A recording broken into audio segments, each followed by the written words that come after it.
Don't pre-order from GameStop. And if Square Chrono crossed into a new era?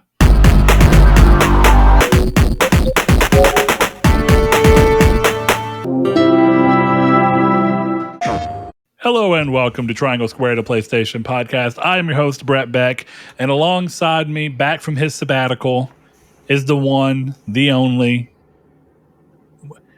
the pride of Connecticut. Does Connecticut have pride? Or are they just are they too small for pride? I mean, we do. If Long Island has pride, yeah, but they're kind of just douchey about it. So hold on. Yeah. You made a big statement there.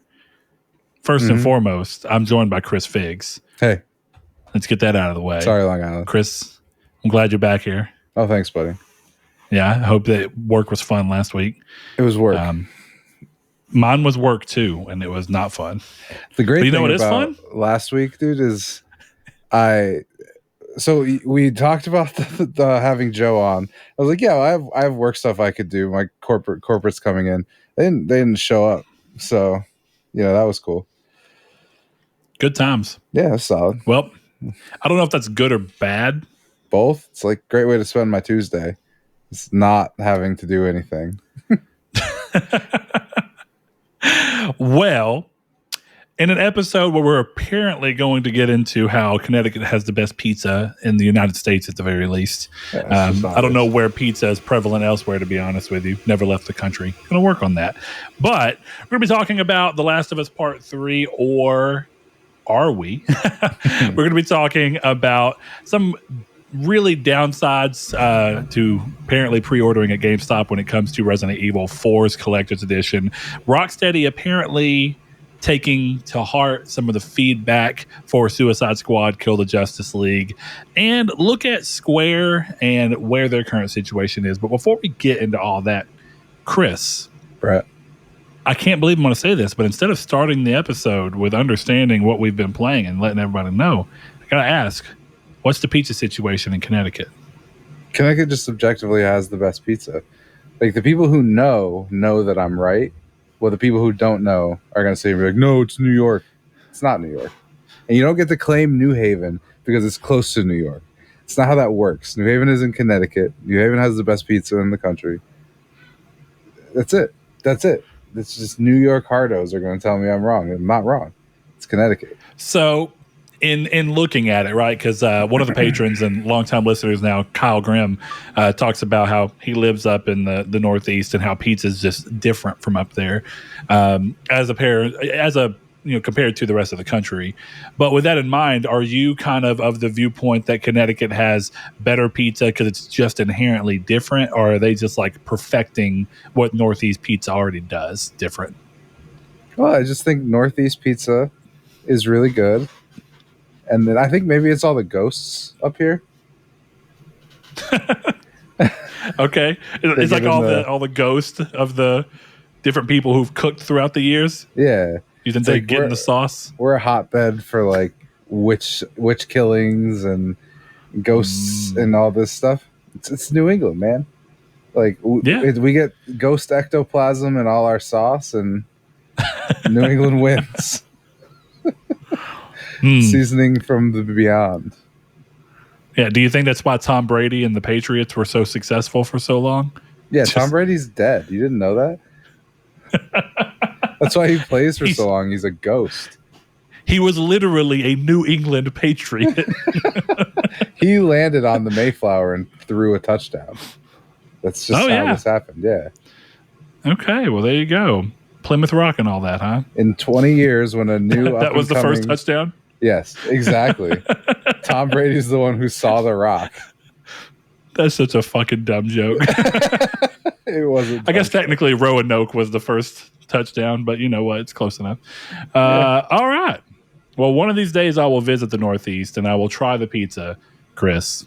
And I will have to let you know whether or not I agree. Because the problem is that culturally speaking, my foundation of what my brain thinks of pizza as may tell me that regardless of how good it isn't pizza to me. I doubt that would happen, but it is a curiosity because all I've ever known and all I've ever had Southern pizza, you know? This isn't fucking Chicago where we have soup pizza. It's not a real thing. Deep dish pizza is disgusting. It is not pizza. It's just sauce. It's gross. Yeah, the only interaction I've had with deep dish Chicago style pizza is from a place here. What is it? Gasano's? I think it's like a chain. I'm not really sure. I've only had it once, and it took for fucking ever. And yeah, it was not very good. I didn't like it. Yeah. So do with that what you will.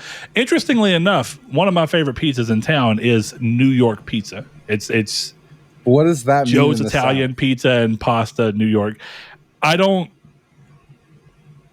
It's clearly different than pizza that you can get at like any pizza joint. Thin crust, you know what I mean? Like crunchy. It's like thin crust. The bottom of the crust is like really dark, crunchy, but not. Yeah, and it's pretty wide wedge slices that are quite large. Like a large is like 16 inches instead of like triangles. But yeah, fair point. Yeah, and it's really greasy, just super fucking greasy. Definitely greasy. Like you can pat it down with like a napkin and it just soaks up all the grease. Yep, I've seen that before. It's delicious. If you ever end up coming back down here, I'll let you try Joe's Pizza and Pasta. I'll bring that's what it is. A Connecticut pizza with me on the plane. We'll do a taste test. We'll do a pizza off. I'll go to New York. I'll fly out from New York just to get a Connecticut pizza, a New York pizza, and then we'll go try your inferior, I don't know, barbecue. And we'll try local New York pizza, 100%. Real New York pizza in Connecticut. You know what? We can make that happen. I like it. Chris, can you be here in 2 weeks? I can try. Anything is possible when you can fly. Anything is possible when you can fly. But you know what else is possible? Telling these great people what we've been up to, what we've been playing, definitely since you were gone for a week. I was gone for a week. I haven't been playing very much. You just didn't exist. yeah, I was gone. No, I got the platinum in Marvel's Midnight Suns finally. I'm happy about that platinum. So that hold on. Golf clap. Thank you. Yep. Did a little bow. No, I really love that game. I don't know how much more I'm going to play of it because all the DLC trophies are glitched. And I'm not going to play that whole game again to do those missions. So, because I to get to where the platinum, I did all the Deadpool and all the Venom missions. The Venom missions were fine; they worked, but the Deadpool ones did not. So I'm like, well, I'm not getting this 100%. So I think I'm just going to save the hard drive space. When I want to come back to it in 5 years, I will. So, but great game. I'm really happy that it's not happy that it's over. I was getting back into it really excessively when I did get the platinum, but it is a nice little feather in my cap now that that's over. So now I've basically only been playing Cities Skylines and Outer Worlds Spacer's Choice Edition. All right. Well, let's talk about Cities Skylines first because I am curious about your experience with Spacer's Choice. So, City Skyline, what's the deal? Why did you suddenly become addicted? Was it just one of those you tried it and now you can't put it down? Or have you just become like obsessively driven towards the platinum? It's a little of both. I'm a very big like numbers going up guy. Which is why you love platinums. Yeah, it is. But like I'm the type where like I have a clicker on my computer. And I don't know if anyone knows what a clicker is. It's where you click and then eventually you have to click less. And then the more you play, you have to click even less to the point where you don't ever have to click. But the numbers just keep going up. And I have one of those that has like 999 hours on Steam or something like that. I don't even know if I know what you're talking about, but okay, okay, remember in Nier Automata how you can the more you play through the game, you start unlocking like auto dodge, auto move, auto shoot, auto attack, right? Like you get those upgrades if you build your character that way. Sure, I guess, yeah. So basically, I know it exists. I thought it was all at the very beginning of the game, but maybe it was. I only put them on later into the game. So basically in a clicker, you would be like, okay, I've upgraded my guns to the point where they now fire once a second without me clicking, right? So then that's how the game starts automating itself. So then you get the points and they go up. And I would get this game to a point where the only thing I was doing was basically upgrading my multipliers. So the game was playing by itself just all the time on my computer, just watching those numbers build up, but I barely played it.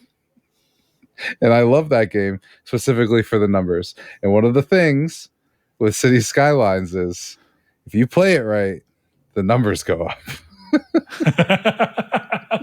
But if you play it wrong, as I've heard you talk long throughout the week, oh my God, numbers go down. See, no, Our numbers actually just stop. That or the wrong numbers go up. Also fair. So are you a fan of the wrong numbers going up as well? Slightly less. Like I still enjoy it, but I still don't mind, but it's not as great.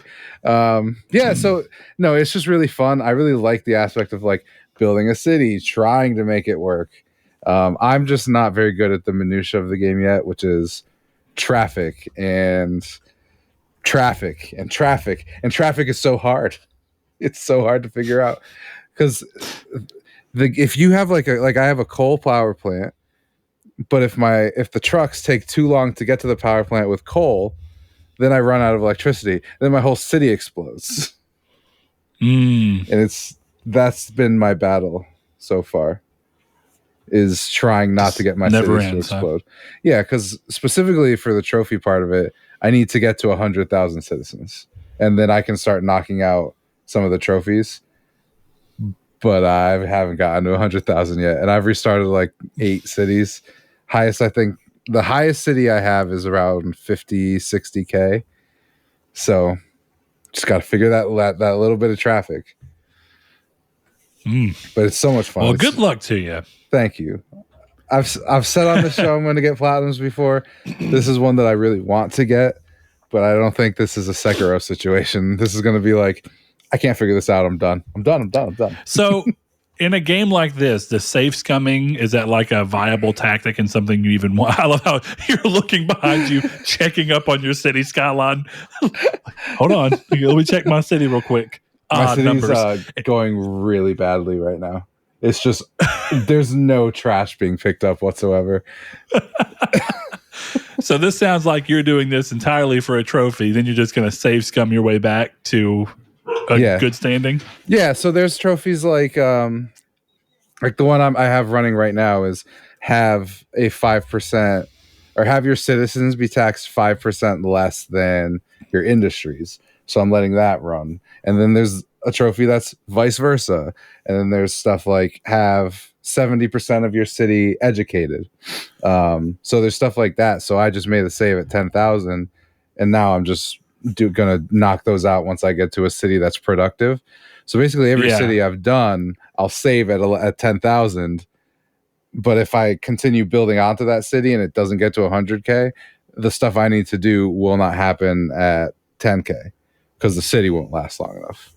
So, it's times like that where it makes me wish that games like that Game Dev Story that got ported to the PS4 would have thought to make more interesting trophies, because it doesn't have a platinum, and I can only assume it's because they didn't think that they could come up with enough interesting ones. You can play that game for a long time. So I feel like if that game just would have really been like, hey, try and use, like, you have to make a game using genres that shouldn't match up and just weird stuff like that. Like, the one thing I like about simulator games is that you have a lot of opportunity for interesting trophies that will not necessarily be annoying, but they'll force you to play in a way you might not have thought before. Which I think is kind of like my favorite type of trophy, to where it doesn't actively annoy you, but it pushes you to try more of the stuff in the game and interact with the game in weird ways, but it's not actively pissing you off to do so. Yeah. I mean, cities, I haven't gotten into like the minutia of like, okay, this is the trophy I'm going for. How much does this suck? Because I'm just trying to build a city that survives. But I will tell you about one trophy that does absolutely suck. And it's called 1,001 Nights. So City Skylines has a day-night cycle. The day-night cycle is what's attached to the trophy, not the days passed in-game.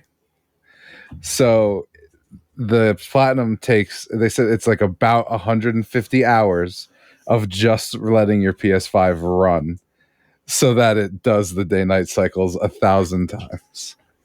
Oh, Yeah. yeah, that's pretty rough. So I leave it on for a full day, like while I'm at work, and then I go to sleep, and then I leave it on then, and then I turn it off the next day, and then the day after that I let it run all day, and then the day after that I leave it off. So trying to, like when you're a kid and you don't have a memory card, and you're like, I'm gonna see how far I can push this PlayStation 2 before it blows up. Exactly. There was a few times I got off the blow bus and I came home and I was like, this PlayStation is hot. Yeah. It is hot. I had it the other day. I was like touching the back of it, and I'm like, I think it's okay. It's a little warm, but did you ever get box fans and just like aim them at the back of your consoles? yeah. Yeah. Yeah. We used to keep them like in the entertainment center too, which is like really bad for it. Way worse. We didn't have an entertainment system because we were too poor. So our systems were always just out on the carpet, but carpet's not good because it's not getting the right kind of input. So I remember at one point in time, it became a thing where we didn't have air conditioning for the most part either. So it was like we had box fans. So you'd sacrifice yourself. Like, I'm going to be not as comfy so that the PlayStation is the right temperature. Because like the first 6 months to a year that we had the PlayStation, a lot of early games didn't require a memory card. They did that weird thing where like Crash Bandicoot had codes passwords, the first game, where it's like passwords to get back. So you'd write those down. But I remember you only got those occasionally, right? So if mom was like, "You got to go to bed," we're going to leave the PlayStation on. I'm right at I'm about to beat the final boss. I can't turn it off, so you just leave the PlayStation on. And I remember one time we had the PlayStation on like for 4 days straight. Yeah, it was before my parents got divorced. My dad came in there was like, "You got to turn it off." It sounded like. So when I was a kid, my parents got me the OG Xbox. So I had the OG Xbox, but like I was a dumb kid. I didn't know what games were. So I remember we got a demo disc from a magazine that had Halo Combat Evolved on it. And in hindsight, it's like the first level of Halo Combat Evolved that we play every day. But I still remember my mom making us go to bed.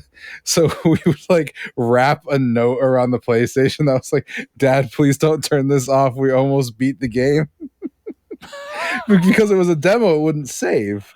But so you're thinking you almost beat the first level, realistically, but you think it's the game? Right, but it's funny because I never actually played the full version of Halo until very recently with like Game Pass and Master Chief Collection. So I remember playing the level, be like, "Oh shit, this is like 20 minutes of the game that took us hours as children." Well, if I remember, isn't the first level of Halo 1 like really open too? Yeah. Yeah. So I could see as a kid you being like, "Wow."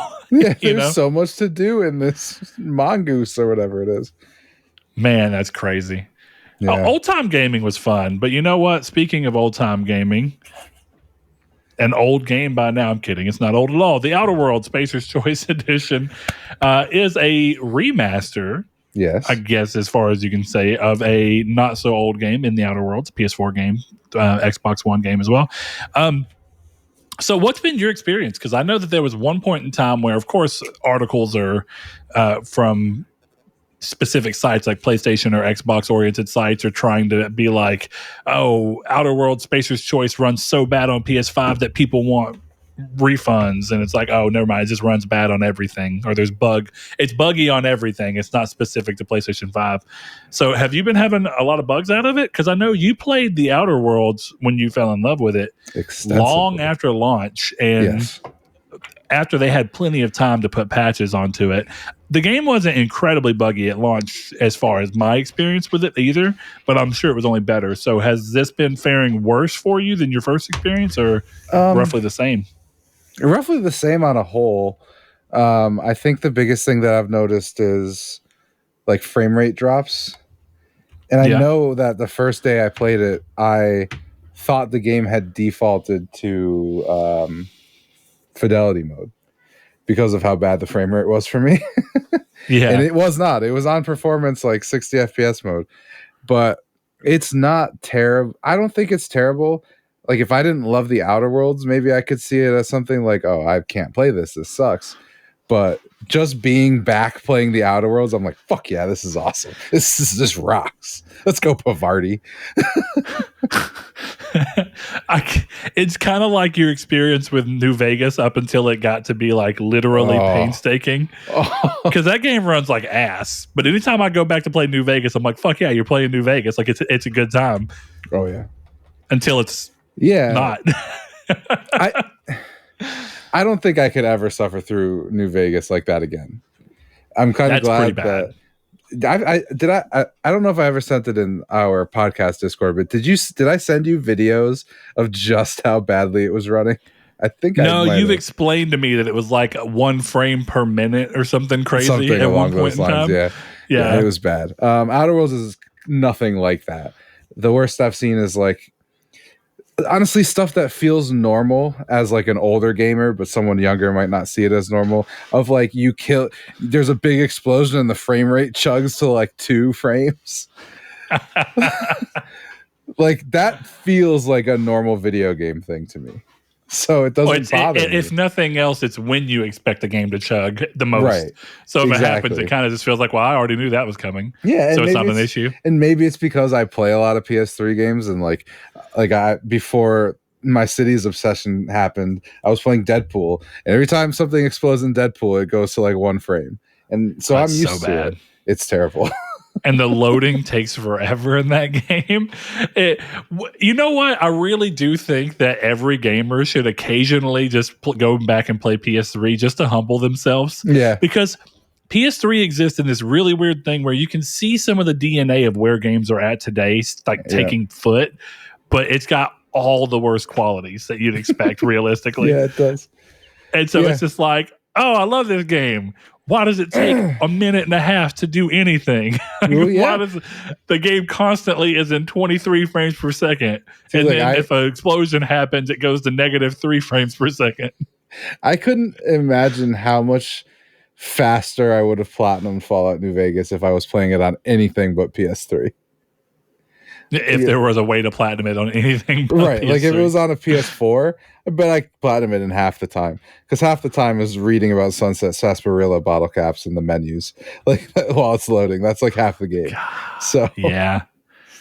It's every now and then, like the job I do, we have an install crew that goes out and does stuff, and I tell like the other salespeople, because they don't really do it. I'm like, every now and then you just need to go out on an install. It gives you context that you just don't have otherwise. Yeah.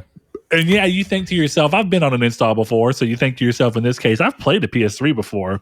You don't realize how much your memory makes you think the PS3 was way better than it is in context to new. So it's a good way to, I still respect the PS3 massively from it. But B, I also respect the PS5 way more because I can't even imagine them still making games to this day that had all the same limitations that PS3 had. That would be awful. Like if console generations just stopped.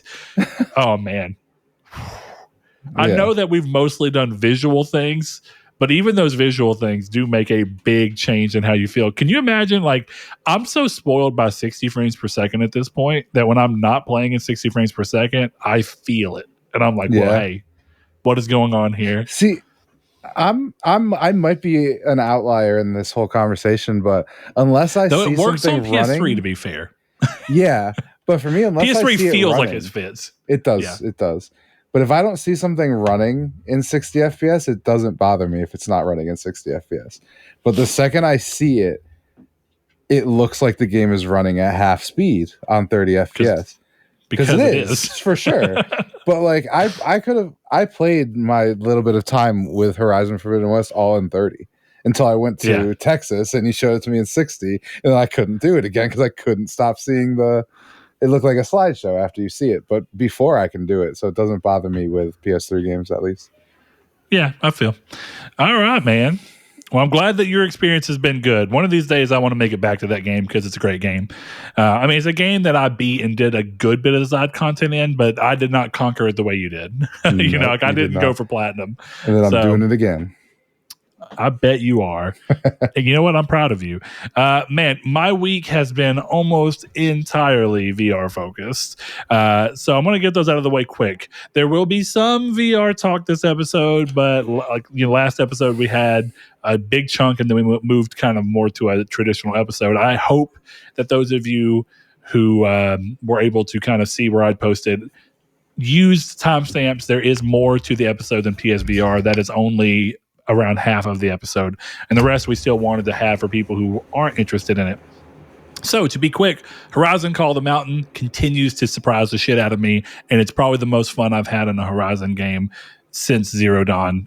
And that honestly should be crazy, and I am aware of that, but somehow it works. I just think that world really fits to being translated to that, and they did a good enough job that I would argue that in many ways, this game is not very far off from the way people talked about and the way that people felt for Half-Life Alyx for VR on PC. I think that this is close enough to being something where you have a lot of level of interactivity and everything works pretty well. Though occasionally it will show some of the issues. Like I think I need to improve the lighting in my room for the game because one of my bulbs has been out for a while and I've just adjusted to the darkness. Yeah. And it's not really that dark, but the VR tells you like, hey, we need a bunch of light for tracking.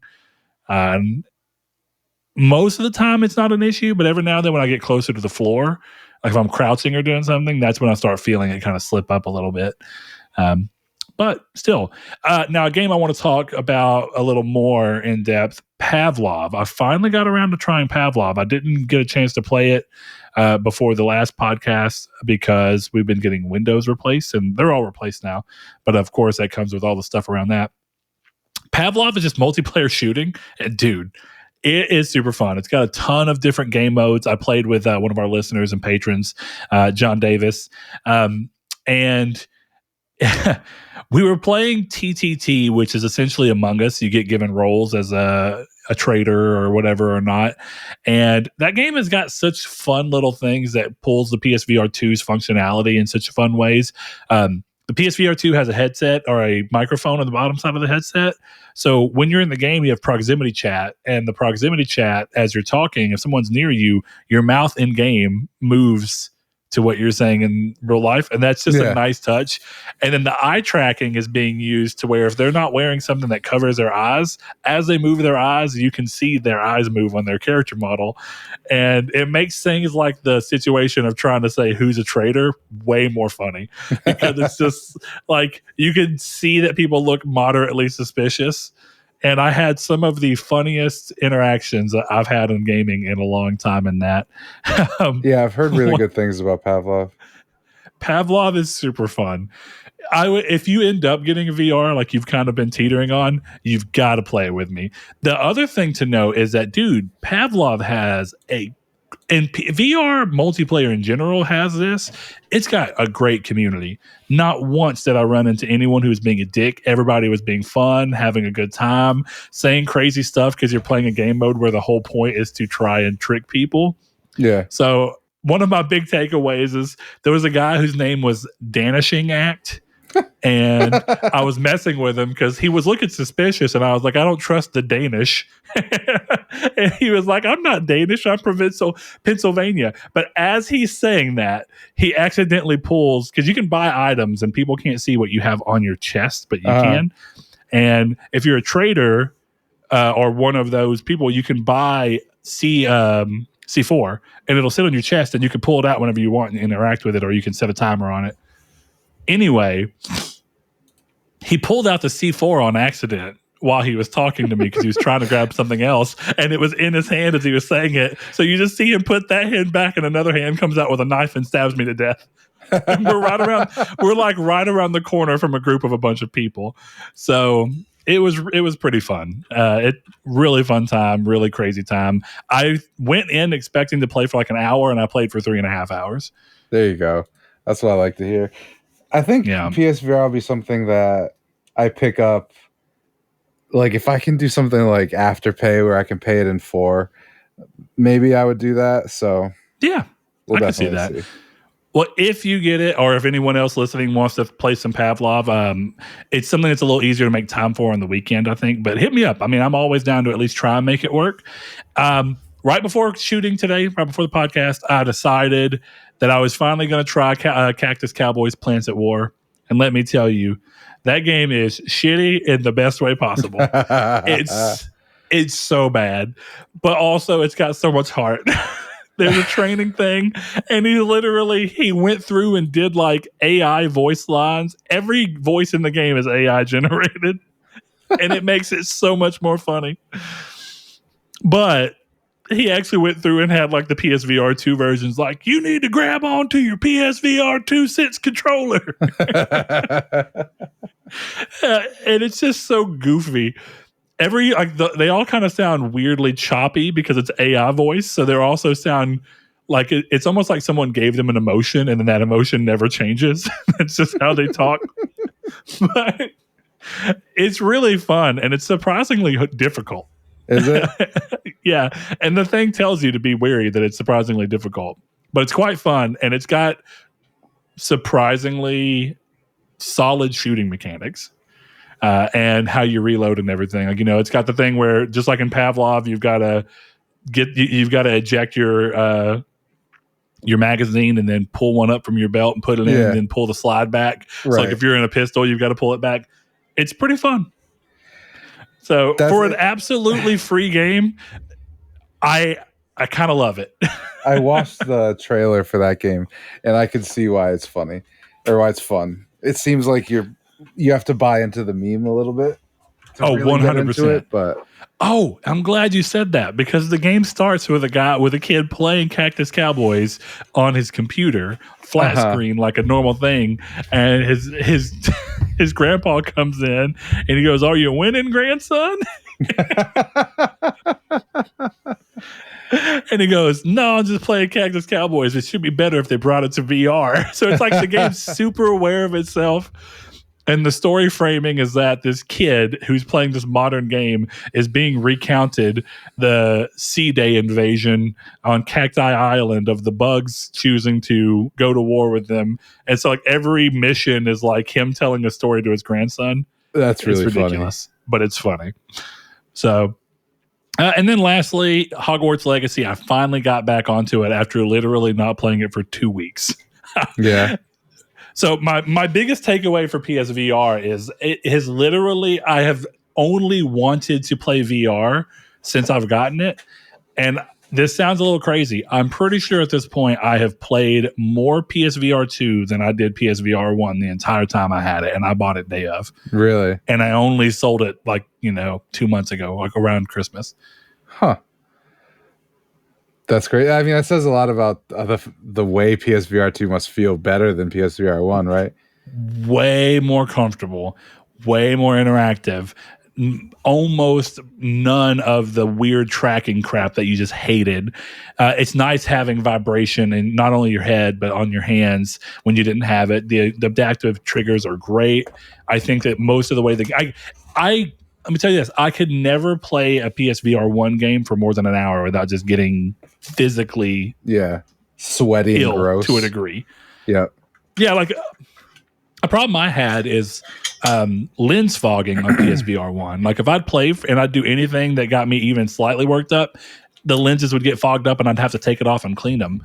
I have yet to have that happen, even in that 3-hour Pavlov sesh where I was like up and down and crouching and running around. And, it's like, it's little improvements, but it's gone a long way. But it was finally nice to return to Hogwarts Legacy. I do think it's a good game, though I feel like some of the stuff just feels redundant because their whole point was trying to just appease Harry Potter fans. There's a part of me that's like, why do I need to be able to ride a broom and a hippogriff? They do essentially the same thing. Yeah, I don't get the hippogriff thing. I think it's just because someone's like, I've always wanted to ride a hippogriff. And they're like, guess what, bitch? We got you covered. Because everything about that game feels like, have you wanted to do it as a fan of Harry Potter? Now you can. Except play Quidditch, the most interesting part of the books. And I still am telling you, Quidditch is, now that I've played the broomsticks, look, the flying is not great. It's not bad. It's serviceable for how it's used in the game. Yeah, I think it's totally fine. There is no fucking way that you could introduce Quidditch with those flying mechanics and it be any kind of fun, any kind of even workable. Not happening. No, there's no way. That's why I think they took Quidditch out, and we're going to get a full-fledged live service Quidditch game in the next 3 to 4 years. Well, even if you weren't right initially, considering how well this game's been doing, you're probably not wrong now. It's like, yeah. So, man, it would be so cool though. Like, it would be so funny if they did it as like a clone of Madden in this, even just releasing in the same way, but it's all fake players. Every year they come out with a new roster. Yeah, every year it's a new roster. It's like an up and coming dude.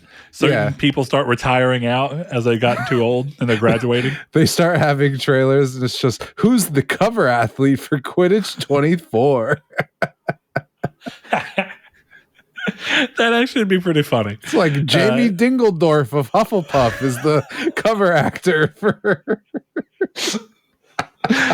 I go back to, speaking of PSVR 2, learning spells in that game. I don't understand the purpose of the, hey, drag the analog stick and hit these buttons. I don't think it's engaging. I don't think it's fun. The only way I could see that being fun is if you had a PSVR 2 mode where the whole point was for you to use the spell by having to learn the exact wrist movement. And I think that could be super sick. Yeah. The whole like QTE to learn spells is just like, why? You're never going to make me do this again. Yeah, it feels dumb. And I think it's trying to make you feel like you're doing it and you're having to learn something, but you don't learn anything because you're not having to reuse that. Now, if I was playing in VR and you told me, okay, you've got to flick as like an arc and then go straight up and then flick an arc in the opposite direction downward, okay. Now I'm paying attention and I'm having to think about this. And then you know how when you're learning, there's like that red thing that's trying to catch up to you, which I also don't understand because I don't get never even remotely got caught. No. Same thing. If you're doing it and you're going too slow or whatever in VR, then it'll like your spell will backfire on you. That could be super cool. Yeah. That would be neat. Could you imagine though having to play that game and if you had to do the movements and you were trying to cast Revelio every 13 seconds and you're just like, oh my God, I'm so tired. Revelio, stop. Well, that's why Revelio would just be like it would be something so simple. Yeah, but it would be hilarious if they made it the most complicated spell in the game. Also would be funny. It's like 2 squiggles, a slash, and an ampersand, and then you got it right. Well, see, it's funny you say that because I am surprised at how physical, because I've never used VR in a way where I was aiming at it being physical like a lot of people do with Beat Saber. Yeah. I never got into Beat Saber really. So good. But I'll tell you, I've been really surprised at specifically Horizon because the thing about VR is like it's only sold to you as much as you allow yourself to be sold. Sure. And so like you climb a bunch in that game. And crazily enough, I think Sony's found a way to cling on to the climbing mechanic, but specifically in VR only. But it's fun, but here's the thing, because it's VR and you don't have any actual weight and you don't have to use your muscles, if you wanted to, as soon as you grab something, you can literally just pull your arm all the way down and then just climb with your hands below your waist with no effort at all. But that's not very fun and it's not very immersive because physically your head is way above where you're climbing, so it feels off. So I go full cell mode. Whenever I'm climbing, my hands are up here, bitch. I got my my arms are getting tired of shit because I'm like over here like reaching and stretching for this next thing. Yeah, and I think it's fun. Yeah, I mean, I remember. I think I said it to you where I really wanted to do a TikTok of me seeing how much weight I could lose only playing Beat Saber. I mean, why not at this point? Yeah, I'm surprised no one's taken that idea. Now that I've just said it publicly, it's gone. It's out. God damn it! I'm buying a PSVR 2 right now because I need to do this first. Well, Beat Saber's not quite out, but it's going to be soon. All right, it's not even on Amazon yet. So once it's on Amazon, I'll buy one. Oh yeah, I didn't think about that. Can you only buy PSVR 2 in North America, or at least in the US from PS Sony Direct? Yep. That's why I didn't get a DualSense until recently because it was only on PS Direct. Interesting. All right. Well, with that said, I think we come to our first question that can mostly round out our PSVR discussion here. But since you're kind of flirting with the idea of buying one, we have Gamers Always Gamut flirting. who reached out and asked, do you feel like PSVR 2 has hit the ground running? We don't have any official numbers, and the future is very nebulous as far as what's next in the pipeline game-wise, but GT7 makes a strong statement along with a few others. So, Chris, I know it's a little harder for you because specifically you haven't played PSVR 2. Sure. But I'm curious if your Twitter or just mine, because of the nature of curation and who we've chosen to follow, as far as you can tell, how have you felt like the PSVR 2 launch has gone in terms of general community around it? You know what I mean? Like people being positive, negative, and large. So my completely uneducated take about VR is that from what I'm hearing and what like my gut feeling as someone who's not following it but is a gaming fan is that it feels very precarious and almost dead on arrival.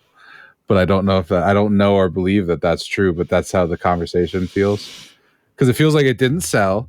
It feels like it's not going to sell if Sony's not going to invest in games for it. And Sony's not going to invest in games for it if it didn't sell.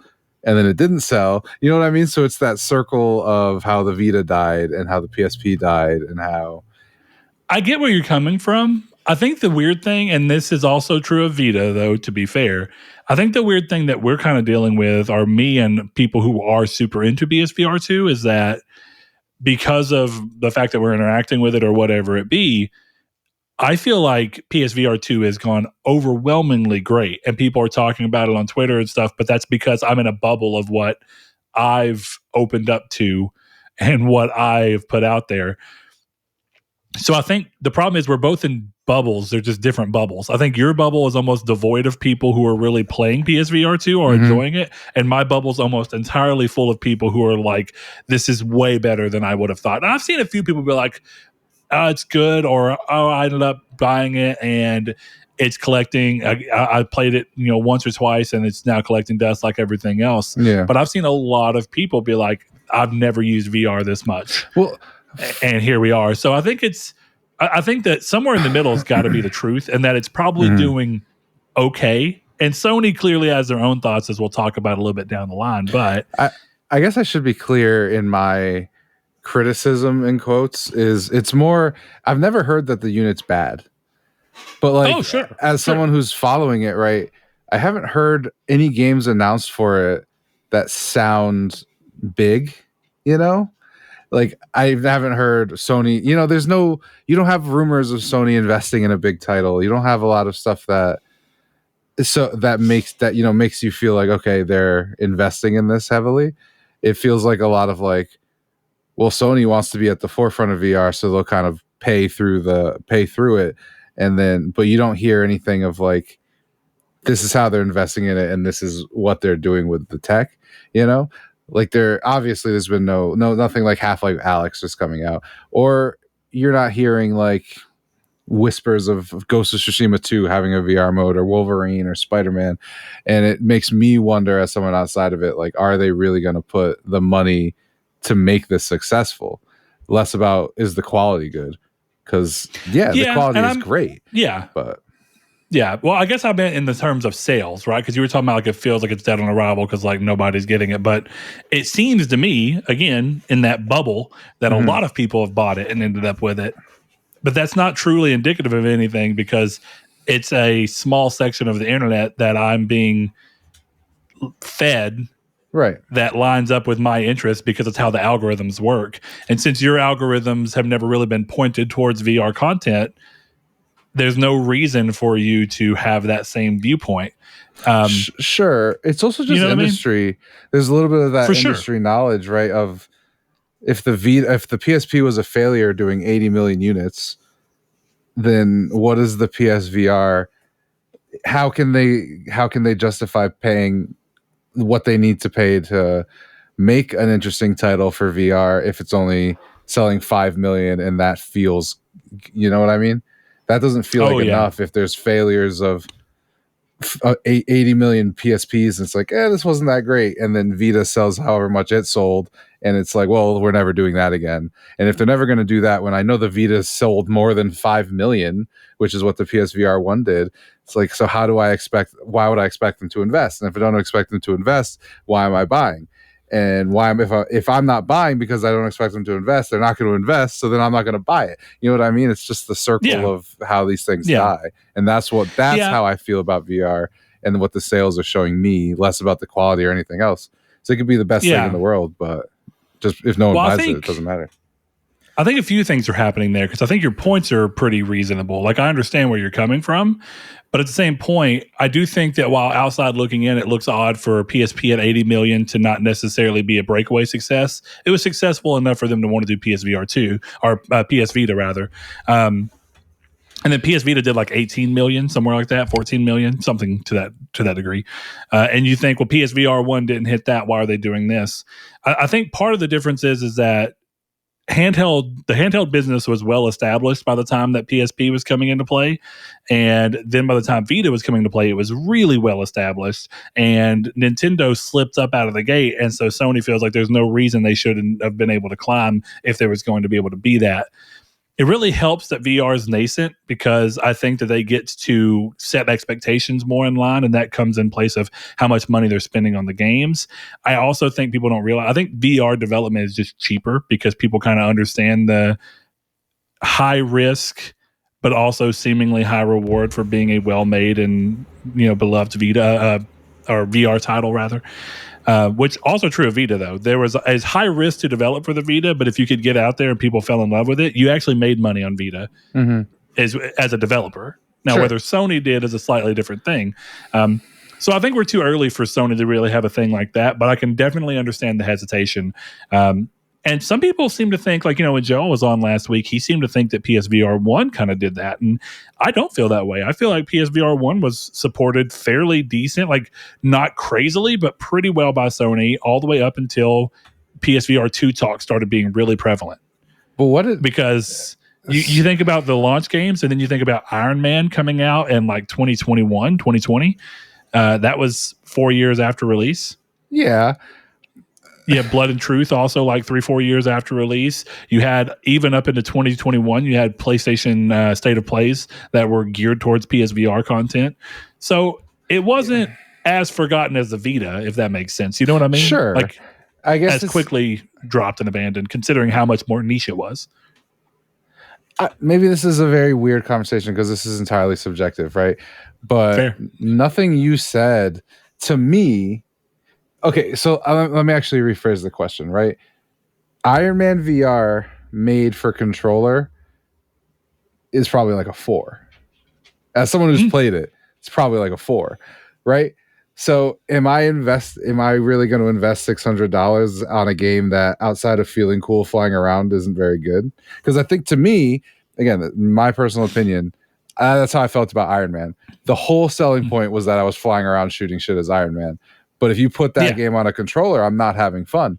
So when are we going to get to a point with PSVR where they can go, Naughty Dog's next game is VR only, and I'm excited about that?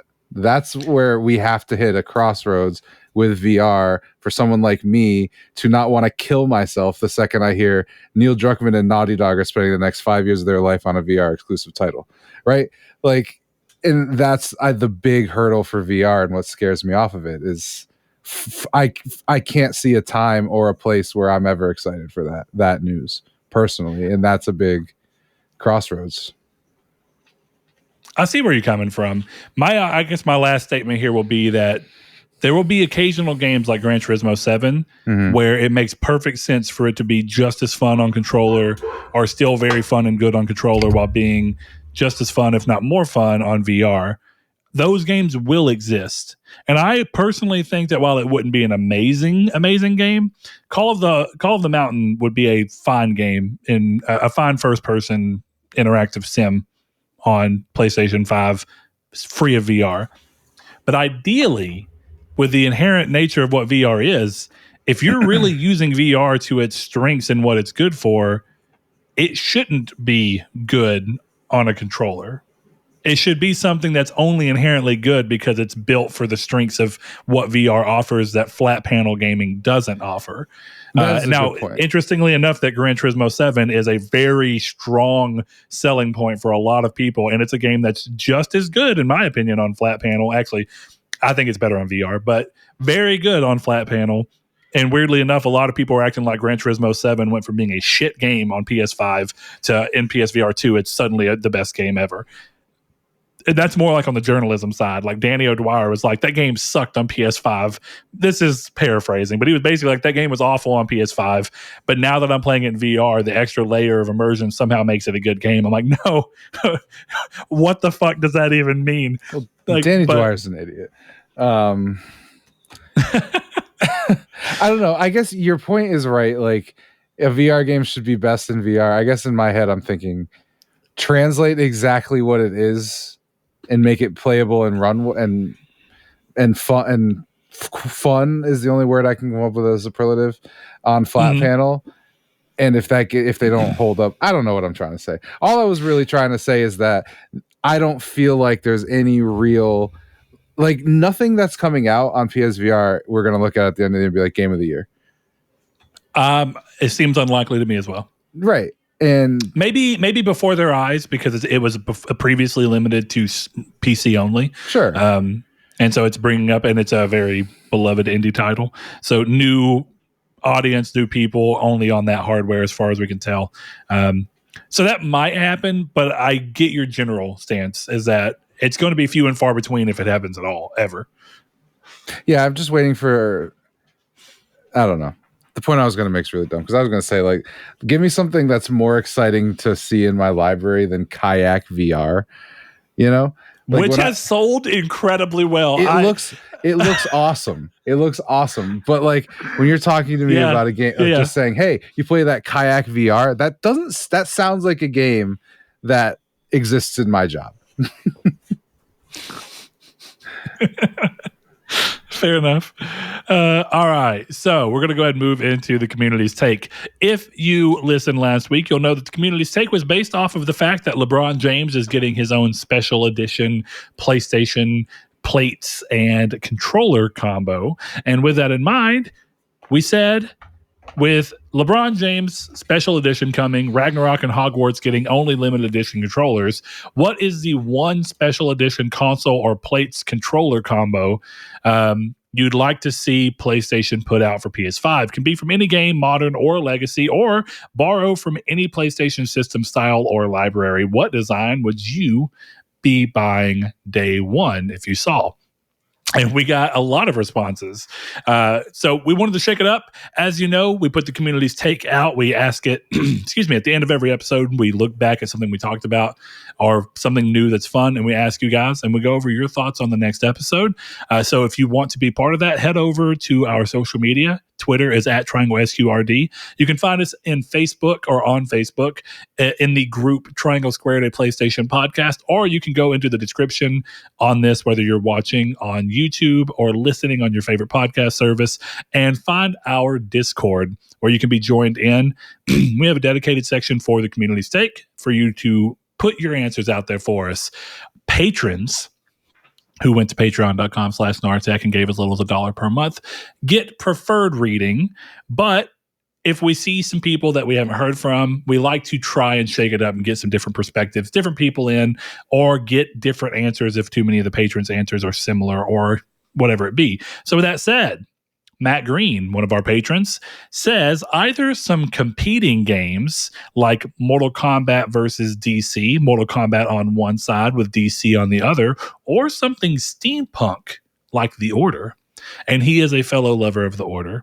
Yeah, I could see that being cool. Like, you remember when they did Mortal Kombat versus DC? I mean, that would definitely be an interesting system. Hell yeah, I remember that game. That game rocks. I'm going to buy it. Why not, man? Why not? All right. Kai Grimm, as we talked about earlier, another patron, he says, I really liked when they did the Star Wars Xbox 360 consoles. We talked about that last week. For the PS5, I'd probably want something similar. I wish there were more controller options in general. And I agree. The colors of controllers make sense, and I think it's going to fit the biggest people.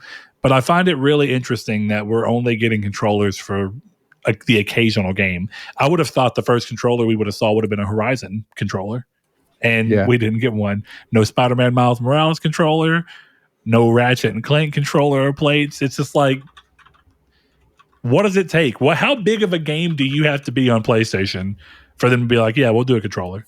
And yet Xbox is over here like, we went out, you told us to go outside and touch grass, so we did. So here's a grass green controller. And it's like, okay. That's literally an advertisement, by the way. I want you to know. I don't know if you've seen it. I like Xbox, the marketing for this reason. It would not surprise me if in a couple months they start an Xbox Series S branded bag of potatoes. And I think that's really funny. I mean, yeah, why not at this point? Same as like the fridge they did for the Series S or X. It's hilarious. They do funny stuff like that. They just can't release games. Just kidding. Yeah. Not really. It's true. Now, we just need Sony to release a router that looks like the PlayStation 5. They've been doing that for decades. So okay. Gaming next router. one up. Jason G. Haven't heard from him in a while, though I did talk to him about Destiny and Forspoken, and he seems to be enjoying Forspoken as well. We'll talk about that game in Square in a little bit. He says Teenage Mutant Ninja Turtles plates/controller combo, swipe it, or Devil May Cry, but hands down, turtle emoji. So my man wants Ninja Turtles. So here I was thinking that through, right? And I actually think the simplest way to do this, and I think it would look slick, would be to do like a asphalt material that's kind of textured. Mm-hmm. And then just dead center, you have some cracks that are going towards the circle, and dead center, you just have the fucking manhole cover that says Teenage Mutant Ninja Turtles on it, like slightly off kilter, like it's opened. You know what I mean? My idea is so much simpler and so much better. Oh, go ahead. Throw it to me. It's a green controller, and the touchpad is blue, red, purple, and green, and whatever the other color is. Like that's you mean like all four on like bam, bam, bam, bam? Yep. On just one controller? Just a turtle green controller, and then the touchpad is the color of the turtle. I've got a turtle green controller, but the back grip part, you know how it's a separate section? Is shell. Shell. Yeah. It's perfect. That would be the perfect TMNT controller. That would be nice. Even put some eyes on the touchpad if you want. Because I think the one on the DualSense is a little, the edge is a little smaller, but you could fit them. Why not? You can make it work. Yeah. That's what I would love to see. I'll talk about it here in a bit, but I kind of did a little mock-up too that I thought was... It's just like I want to see Sony up their game, and that's a way of doing it. Things like that, where it's like, let's just do something unique and interesting, right? The weirdest part is not the controllers, like controllers or whatever, but how is there no custom faceplates? Like, it's so easy. Like, I have the blue ones, and like, if you told me I could stick a Red Sox logo on it and get a Red Sox blue, I would have that already. Like, I don't know why they don't have that, or even like I think we said at the beginning when we were talking about what we thought they could do with this, is just every collector's edition has panels for it. My Resident Evil 4 collector's edition should just come with those panels if I get the PS5 one. You know? I don't know why they haven't. But that would require Capcom to make those. I think what it should be is like they did with the controller for Hogwarts, where it's just like Resident Evil 4 Remake's coming. It's a big game. We've partnered with Capcom and we made Resident Evil plates. Well, exactly. And people talk about how they keep trying to make Sony the go-to place. And actually, I was going to get to that. A lot of the games that were put on here are third-party games. And third-party games, people don't want to think about it, but PlayStation is where most third-party games are played by nature of being the most dominant system in terms of the console environment, not necessarily PC. But like the next one, right? Fighting Game Nerd says Tekken, Jin on one side, Kazuya on the other, or just the whole cast all around, or Tenchu. Tenchu could be absolutely epic, and Tenchu could be absolutely epic. Mm-hmm. Chris, have you heard this rumor? I brought it up to him, but did you hear, and I haven't bothered to look much further into it, so you may have, since you fell down a Sekiro rabbit hole. But apparently at one point Sekiro was supposed to be a new Tenchu game. Yeah. No, that's and true. then they wanted to change enough, and so they just decided to make it like a spiritual successor. Yeah. No, that's definitely true. At least, I mean, it from what I've definitely checks out. Yeah. I can see it without doubt. I mean, I've never played Tenchu, so Tenchu is a Sekiro-like game for me. So, Oh, dude, really? Yeah. Which I guess that makes sense. You were talking about coming in. I think the first Tenchu game was like 99, 2000. yeah. And then we only got like two more. There was like a PS2 one, and then they had a really early 360 one, if I can recall.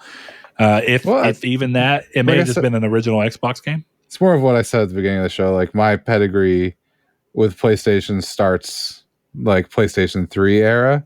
So, well, yeah, but Tenchu was on Xbox as well, surprisingly, if I'm remembering right. Because there's Tenchu Z, and then there was another Tenchu game. I swear it was a 360 game. I can't remember what it was called, Wrath of Heaven or so. Or that was maybe the PS. Tenchu Z is the 360 one, I think. And then, yeah, Tenchu Z was the 360 one. And then they had Shadow Assassins. Like there was a whole bunch of them in a very short time period. But I don't think there's been a new one since like 2006. Yeah, I'm not sure. So, but maybe we'll get a new Tenchu when we get our new Legends of Dragoon. Hey, maybe. B-Raj88, another one of our patrons, he says, with the straight up bangers the last two Spider-Man games have been, it would sell a ton and would look sick, and you could even have a few different variations. I want Spider-Man, J. Jonah Jameson noises. Give me Spider-Man. And then Rude Days 93 backs up on that and goes, to go off of this, with Venom somehow involved in the next game, a red PS5 for regular Spider-Man and a black one for Venom. I'm in. Or, hear me out, guys, a combo plate set where one side is red and one side is black with the Venom, but the red on the corners has just a little bit of the black symbiote kind of like trying to crawl over onto it. I would like that. That would be pretty cool. And then you could do the same with the controller. The controller could be red in the front and have the Spider-Man texture pressed into it to where it's like actually in there. And then the back, you can see like black where there's like little tendrils trying to come up and surround it. I think there's very little possibility of this, but because I don't think they'll ever do like a custom console ever again, because they don't need to. They soon do the faceplates. But I want them 100%. to. I want them to start doing the stuff where. Do you remember when Taco Bell gave away the Xbox, and when you turned it on, it was the Taco Bell dong? You just got into one thing that no one mentioned. Xbox does that for all sorts of stuff. Yeah. The 360 that Kai Grimm mentioned that had it was R2D2 360, and it was like a gold C3PO camera for the Kinect. Yep. And it booted up with the Star Wars. Or the controller was gold. That's what. And it booted up with like R2D2 sounds. Yeah. And then the Gears one, when you booted it up, had like the Gears Locust monster sounds whenever you did that. That's pretty sick. The Cyberpunk one had like a weird cyberpunk noise that it was awesome. And that's such a small thing that I realize I have a relationship with that with Sony, but only in an unofficial modded way, because one of my favorite things about the PSP was that when you modded it, you could mod the boot things for any game. So you could have it to where the game booted up with crazy stuff. And I had wild ones with crazy sounds and stuff. And that was cool. Every single one. But somehow Sony's moving away from all that. Got him. Yeah, I don't know. I hope they get more in depth with it. Yeah, it'd be really cool. Man, that's a shame. Anyway, we go to our last answer before we talk about everything else in this. And one of our patrons, Velvet Thunder, posted a picture that says remote kiss. And it's like a weird device that you slide your phone into and it connects to. And there's like a silicone mouth. And I guess you kiss it, and someone with the same thing elsewhere, they kiss it and it moves to how your lips move. I don't know. But it makes me uncomfortable. If anyone who wants to use that needs to talk and is feeling lonely, you can reach me on the Discord, which you can join our Discord in the link below.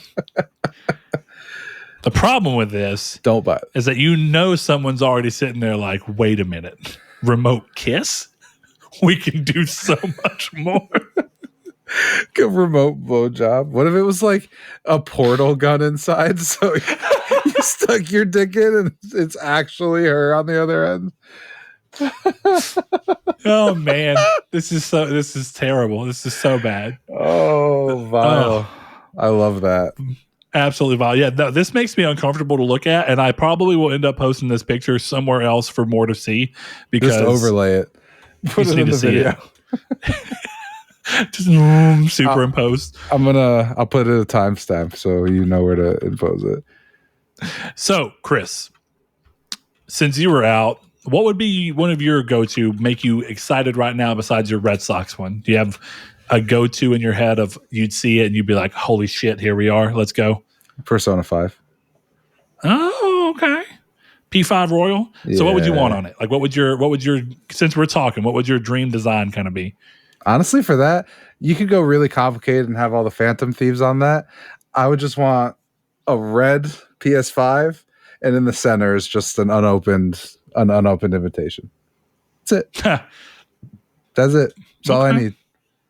That's all I need. All and then right. you open it up and it says Joker hasn't been invited to Smash Brothers.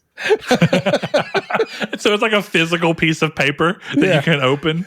You pull a string and it just unfolds. Yeah, it's right where the SSD is so that you can open the letter and put it in. No, but for me it would be like something also be amazing. Yeah. Give me something Persona. It would never happen, but like give me a Fallout 3 with like a vault door on the side and then Steel guy. This is where this is where I'm at. This is where I want to be with this. And my proposal for this, I posted on Twitter because I think it's a genuinely good idea. And I don't think they'll ever do it just because of the type of company they are.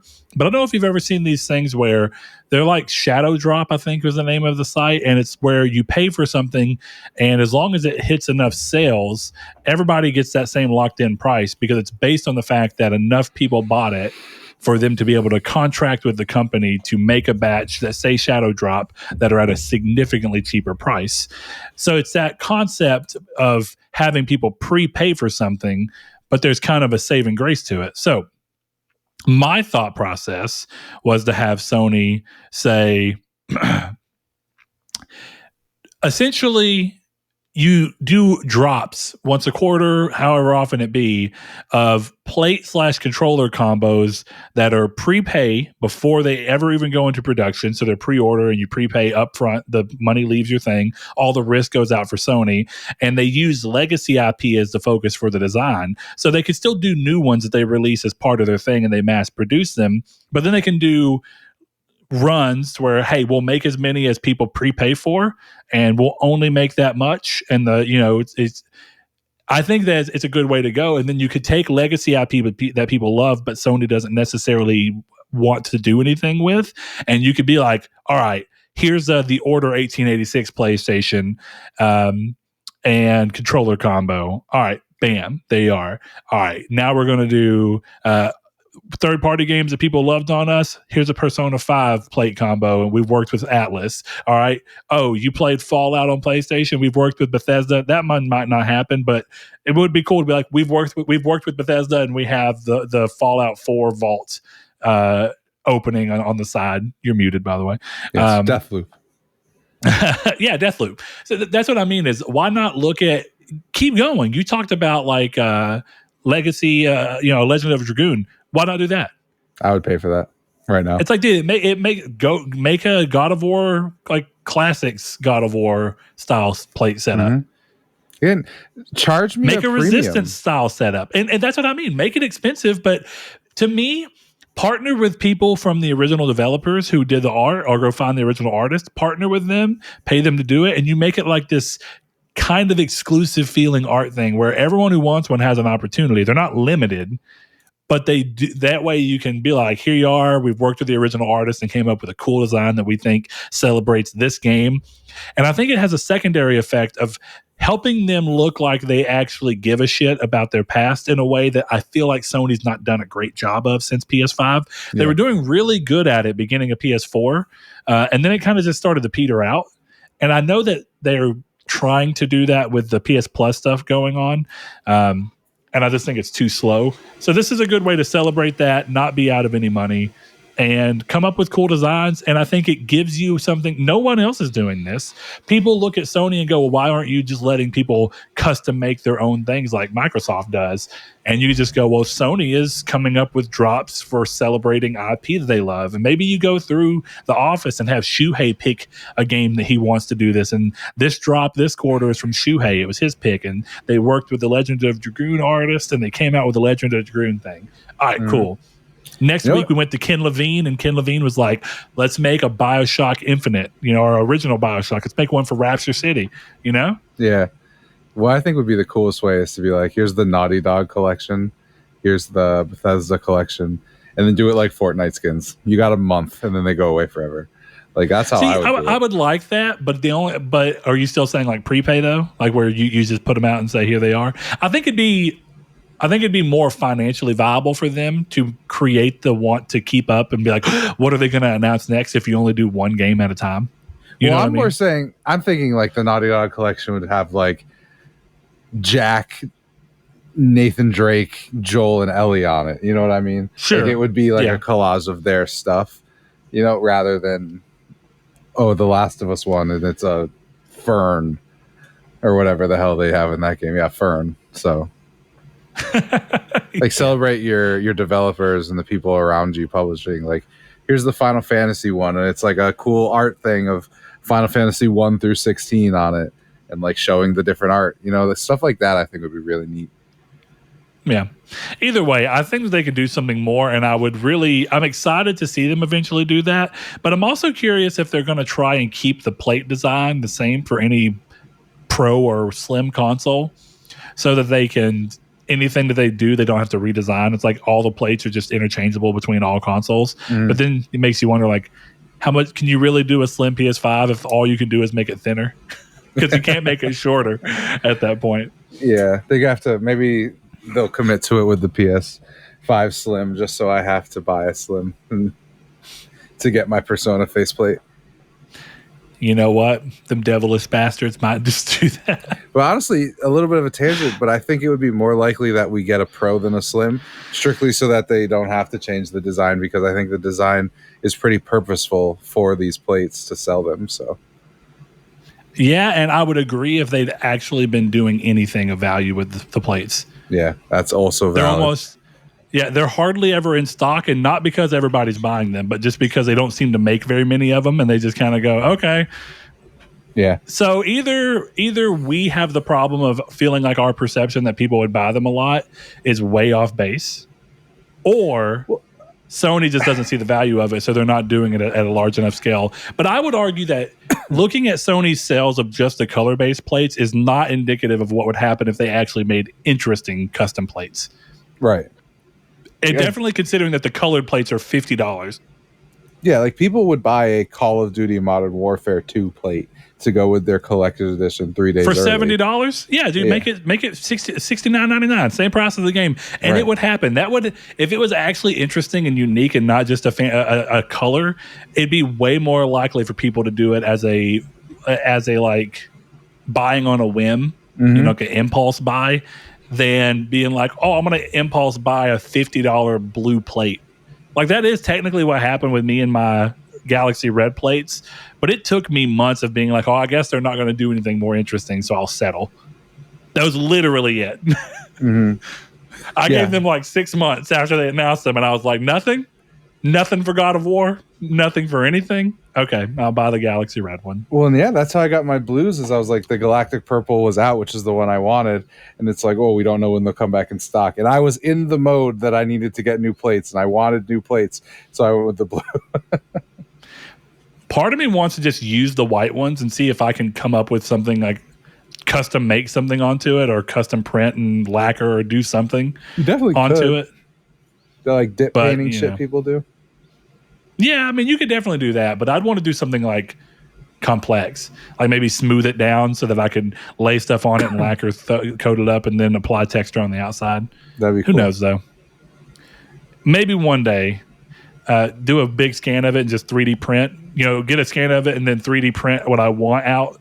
Make my situation like I was talking about, because like I say, I think Sony needs to start incorporating depth and embossing and stuff into their designs, because why not? It's a lot more interesting, but that's okay. Moving along then. Thanks to each and every one of you who gave an answer. A lot of fun ones there. None are as memorable as the remote kiss, though. So Velvet Thunder, you've won that. We're going to move into the news. The first thing up on the news is, speaking on a kind of funny podcast, Neil Druckmann indicated that Naughty Dog has already begun work on the next project. Quote, I know the fans really want Last of Us Part 3, end quote. Or rather, he said, quote, I hear about it all the time, and all I can say is that, look, we're already into our next project, so the decision has already been made. He also went on to say that a prequel to the first game was considered, and a different studio would have done it. Sadly, while the studios worked together for a while on the idea, it ultimately did not pan out, end quote. Or rather, going on the while. So, yeah. What do you think a prequel to The Last of Us would have been? I don't know, because I think the most interesting stuff to hear about would be what Joel was doing in those 20 years. But I couldn't find it when I was writing the news. I don't know where I got it in my head, but I thought that he had said it would be with a different character. So at that point, it's just another post-apocalyptic game with, you'd hope, good storytelling like they usually have. So I don't know. I'm not sure. Yeah, I don't know either.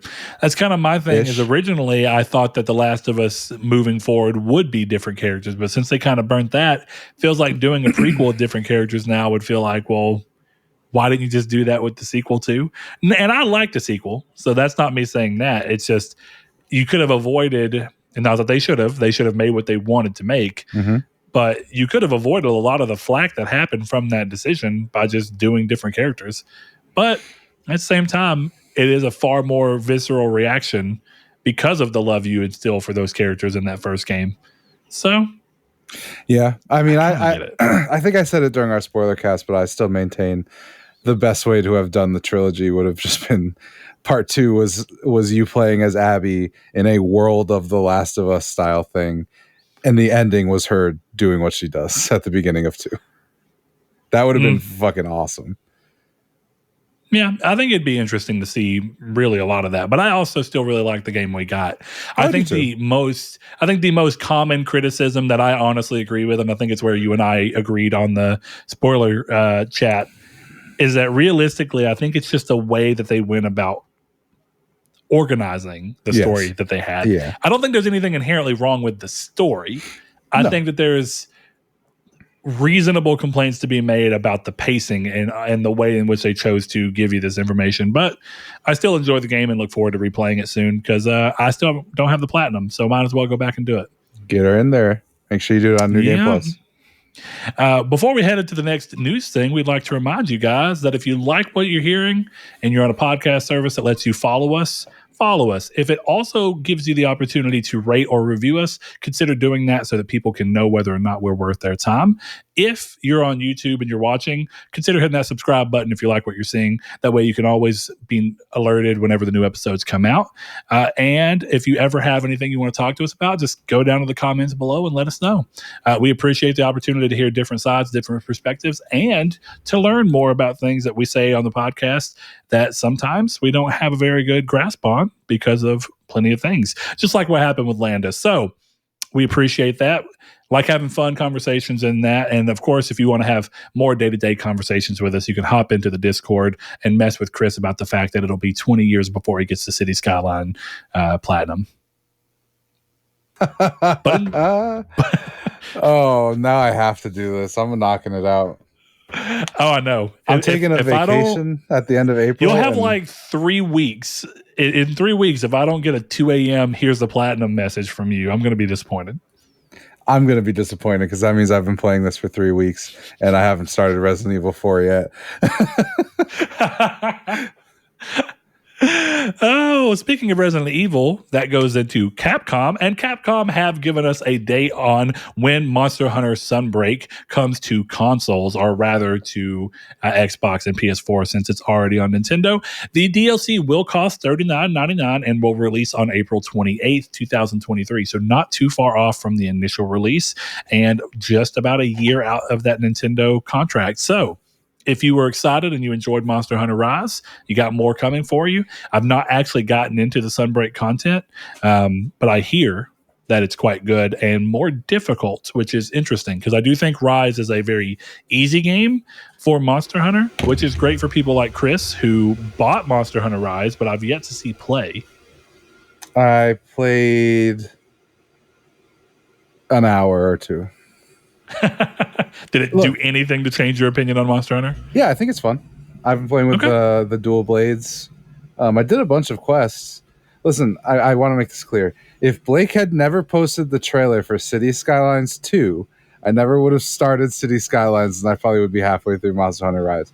So Blake, this is your fault. We have not played. And he was one of the ones that wanted you to play MHR the most. Yes, I do like it though. I started it and I was like, yeah, this seems fun. This seems cool. Now that you've bought it, I don't have to feel bad about buying a game I already own on a different console. Right. So I can download it and play it with you. This is true. So fair point. Fair enough. All right. Speaking of Capcom, continuing on, looking at Resident Evil 4, GameStop originally secured exclusive rights to sell the collector's edition of Resident Evil 4, as you may remember. And now the company has canceled all pre-orders of the package that were made inside of GameStop stores physically. It appears that online orders have been unaffected. Customers who reserved a copy are able to move the money elsewhere or get a full refund. What do you think is going on here? Why would it matter whether or not they were done in-store or online? My bet is that online sold out much faster than they expected, and then they just didn't get the allotment for what they sold in stores. Man, that's crazy. Because you got to think, like, they announced that, and then it's up. As I pre-ordered mine, like, right after the State of Play. So...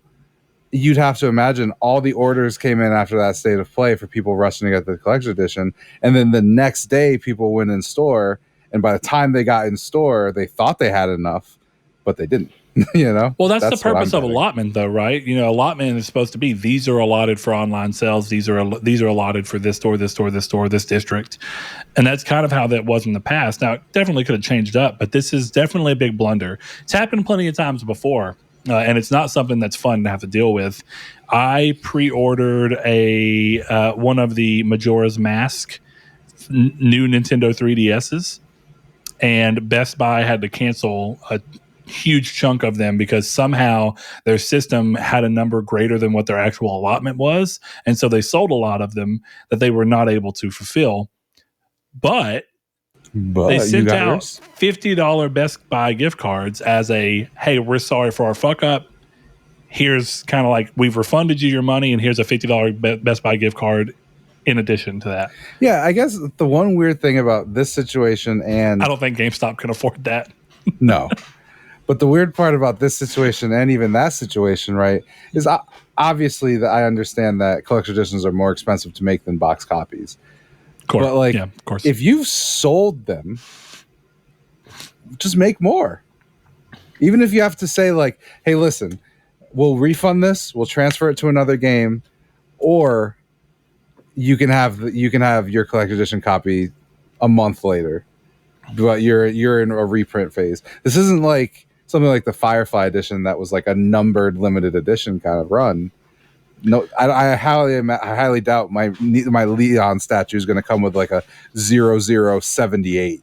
You know what I mean? So it's like, why not just make more of them and then delay it and then sell $300 copies of this game? Well, if you want to know the short answer, it's because of how they do with production for all this and all the agreements they make, and the price that they set is because they base it off of a certain number that they plan to produce. And so trying to come in and do that again and do a second run means that all of them will cost more because you're creating far less, and they'll have to be reproducing, not doing it at the same time as all the original production. Do Do you remember the Fallout 76 collector's edition? Yeah. And it was more than just a bag, but the bag was supposed to. They promised that they would send canvas bags, and that the reason it happened was because of a canvas shortage, which I don't believe, but let's just say for a second that it was. They said they were going to fix that, and they never have, from what I understand. No one who got any of the nylon bags ever got a canvas bag, but all of the big influencers that they wanted to help have people want to go buy that did get canvas bags. So all I'm saying is it's clearly not as easy to just go back in and do these things as you may think, or at least from a cost perspective. I don't think that they'll ever get there. It's kind of why during that thing where I was talking about with PlayStation, I like the idea of PlayStation putting the onus on the fans. Like, listen, we're making The Order 1886 set, or we're making a Resistance 3 set, or whatever it is. We're making a set, but you're going to have to come and you're going to have to pay up front so that we're not wasting money on stock that we're not going to be able to sell in the long run. We're only going to make to demand. And I think that that's smart. Yeah. I mean, I would even be willing to do it if they were like, we don't anticipate this one to sell as well. So because of our anticipated numbers, we think that the Order one will maybe sell, 3,000 copies of the plates controller combo max.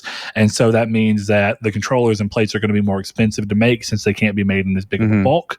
So the price for this setup will be $120 for controller and plates. See, but this one that we think is real popular, that we think will sell 10,000 units, it'll be $99. Whatever. I guess the big thing I would say to that is these collection editions sold out months ago, and I know this is happening today, but they could have fixed this problem when they realized it, because they must have known about this for a lot longer than just a couple weeks. You sold through your allotment immediately, right? Not immediately, but you know what I mean, soon enough. So they had the time to go for them to work with Capcom on, again, an exclusive collector edition and be like, we need this many more. We've already sold them. And the answer you're once again comes into production. But that's what I'm saying, is it was early enough that they could have upped the order and fixed the issue. That's all. Well, you think so, right? Yeah. But you know what? Because I work in an industry where production directly affects my stuff. I didn't even understand this until I went and did that whenever I was up, near your stomping grounds when I went to Boston. When we walked through their plant, they kind of talked about it. So your order gets placed, they say they have a 10-week lead time, right? Uh-huh. And your order gets placed, 10 weeks ago. Your order is not being made that entire 10 weeks. What's happening is that they're entering the order for the materials that are going to be used to fulfill your order. And then about 3 days before it's supposed to ship, they make it all in 3 days. And then they go. And I would assume it's something similar. So trying to just be like, oh, hey, we sold through our allotment. Capcom's probably like, we've already worked out a deal and there's already lead times. And the only way that we could do it now would be to delay the game. And I'm sure Capcom's like, we're not going to delay the game just for some collector's a couple hundred more collector's editions or whatever it be. So it's a valid point. It does suck though. My heart goes out to anyone who went into the store. My only real advice, I hate this as someone who doesn't like having to rely on online ordering and just how much they've pushed it to being one of the only ways you can do it. If it's something you care about, pre-ordering in store is almost not an option anymore for you to guaranteed get it. Oh, absolutely not. I hate that that's even how it goes, but that's where we seem to be. So unfortunate, but hopefully everybody finds some way to get lucky enough to find one. Maybe you'll have good luck. One of my favorite stories, as dumb as it is, I was young and dumb with money, and I pre-ordered the Killzone 3 Collector's Edition, and then I spent too much money right before it came out and didn't have enough money to pay it off, so I canceled that Collector's Edition the day of. And so the collector's edition sat in our store at GameStop. I was an employee. And it sat in our store for a year. And after a year of no one buying it, they just marked it down to like $30. And I got that super cool, it's not even in camera frame right now. Actually, you can kind of see it. I got everything in that collector's edition, including another copy of the game that I'd already bought and beat for like 30 or 40 bucks. I was like, fuck yeah, this is sweet. But it didn't always work that way. I had a buddy who got the Days Gone Collector's Edition for $60. That's sick. I'm gonna go find one. I was like, damn, I wish I'd have known. All I know is I'm getting the Resident Evil 4 Collection Edition, so suck it. Luck be with you. Yeah, we'll see. It's still active. They told me a couple days ago they're getting ready to charge me, so I think it's coming. So we'll see. Hopefully, I don't spend another $300 on a survival horror game I don't like. Oh, I can only hope that doesn't happen. But moving on to the next piece of news, and this one's kind of big. So last episode that Chris was on, we were kind of talking about our thoughts about the Suicide Squad Kill the Justice League footage that we got from the newest State of Play. And after that, according to Jason Schrier, the game has been quietly delayed from its May release date into the later half of the year. So Jason Schrier indicated that the delay was more likely for polish than a reaction to fan feedback. But part of the reason we were hearing is that it did come after the feedback was not as stellar as they hoped for from the State of Play. So separately, Jeff Grub indicates that the game may end up being pushed even further out. And so that leads to a pretty big question. And the question of that is that if we are to believe that the delay came as a result of the feedback and the excitement for the game not meeting expectation after that State of Play, if they're saying, oh, fan feedback is the reason, what fan feedback do you really think that they could reasonably fix or at least severely minimize the problems people had and the delay that still keeps it in this year, even if we're talking December? So let's say they get 9 months more to work on it, or 6 months more out from their May period. Do you think that there's anything they could do in that 6 month period reasonably, realistically, that would change your position on where you feel like you'd be, where maybe that game moves to a day one buy for you? Or do you think most people that had this problem where they saw it were like, oh, that's not what I was expecting from Rocksteady? Do you think that there's really no way to completely solve that problem? Yeah, I can't imagine a way to come back from that. And because you'd have to change the fundamental design of the game. Because the big issue is that people don't like its live service and that all the characters have guns. So I don't develop video games, but I find it hard to believe that you could change Killer Shark from a guy with a gun to a brawler. Right? I highly doubt you could do that, which means I highly doubt you could do all the characters in 6 months. Just like you also couldn't strip out the live service stuff and put a coherent linear game story in there. So inherently, there's nothing else they could do. So I'd almost say just release that damn thing. Yeah. My assumption here, because I agree, there's no way it's going to be that foundationally changing. My assumption is that they're going to take this to try and rebalance the game to where all the live service actions that were in there, all those elements are still there, but they're so toned down and they're so balanced in such a way that you almost don't have to interact with them in the way you would in a normal live service game. And they're going to try and be like, oh, see, like we listened and we were able to change it, and this is just the way the game goes. And part of the reason I say that is you still haven't gotten around to playing Gotham Knights despite telling me to buy it, if I'm not mistaken. I played it for a good amount of time. Okay, so like 3-4 hours. Good. That means that you probably see what I'm talking about then, where that game looks like it was at one point in time live service, and then they decided to try and cut it and minimize its presence in the game, but you still see these little vestigial parts of that being at the core of the initial design. And I think the same thing is going to be true here. You can only try and minimize it, but it will never be like it wasn't there. So I'm kind of like you. If you really can't actively change it, why not just stick to your guns and be like, we're releasing the game as is, and just hope that you get a Destiny kind of life cycle where the game comes out and maybe it's a little rough at the start, but you're able to update it and work on it and put a DLC out that just really kills. But that also depends on if they want the game to be that. Maybe they wanted the game to have these live service elements, but be more of a hybrid where at the end of the day, it is just a Kill the Justice League game, and once they're done, and they wanted it to have an end date.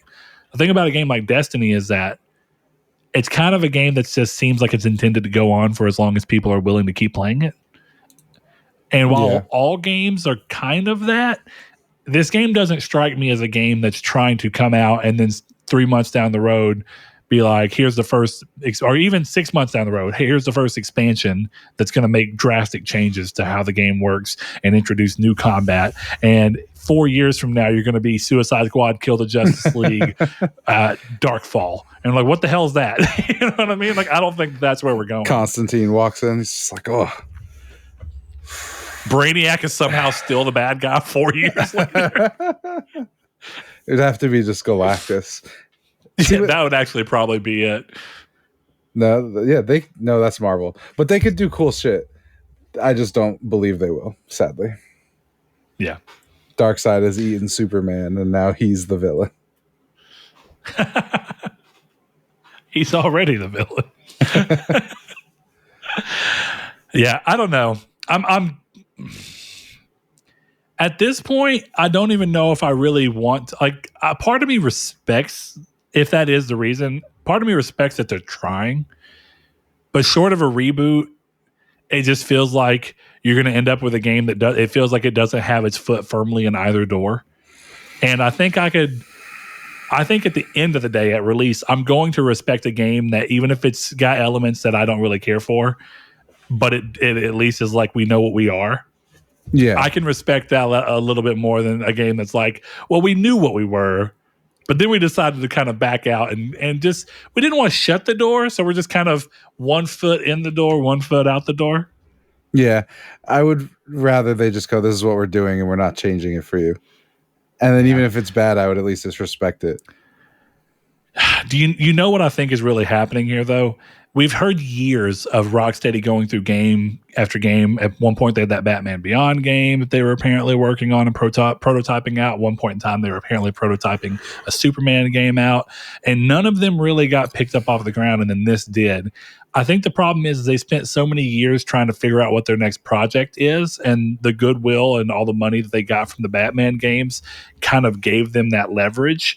But now that it's been so long since they've released a game, I think that we're nearing on the fact that if you really think about it, outside of Batman VR, if Suicide Squad pushes to next year, that's 9 years since their last actual game, like full-fledged game.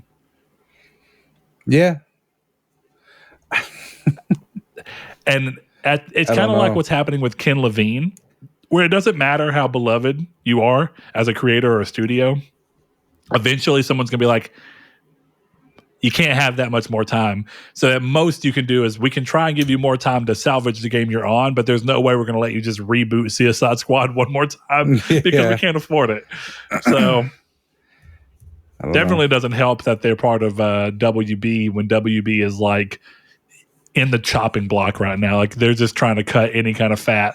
Yeah. We'll see. I hope the game is good. I don't believe in the game. Same.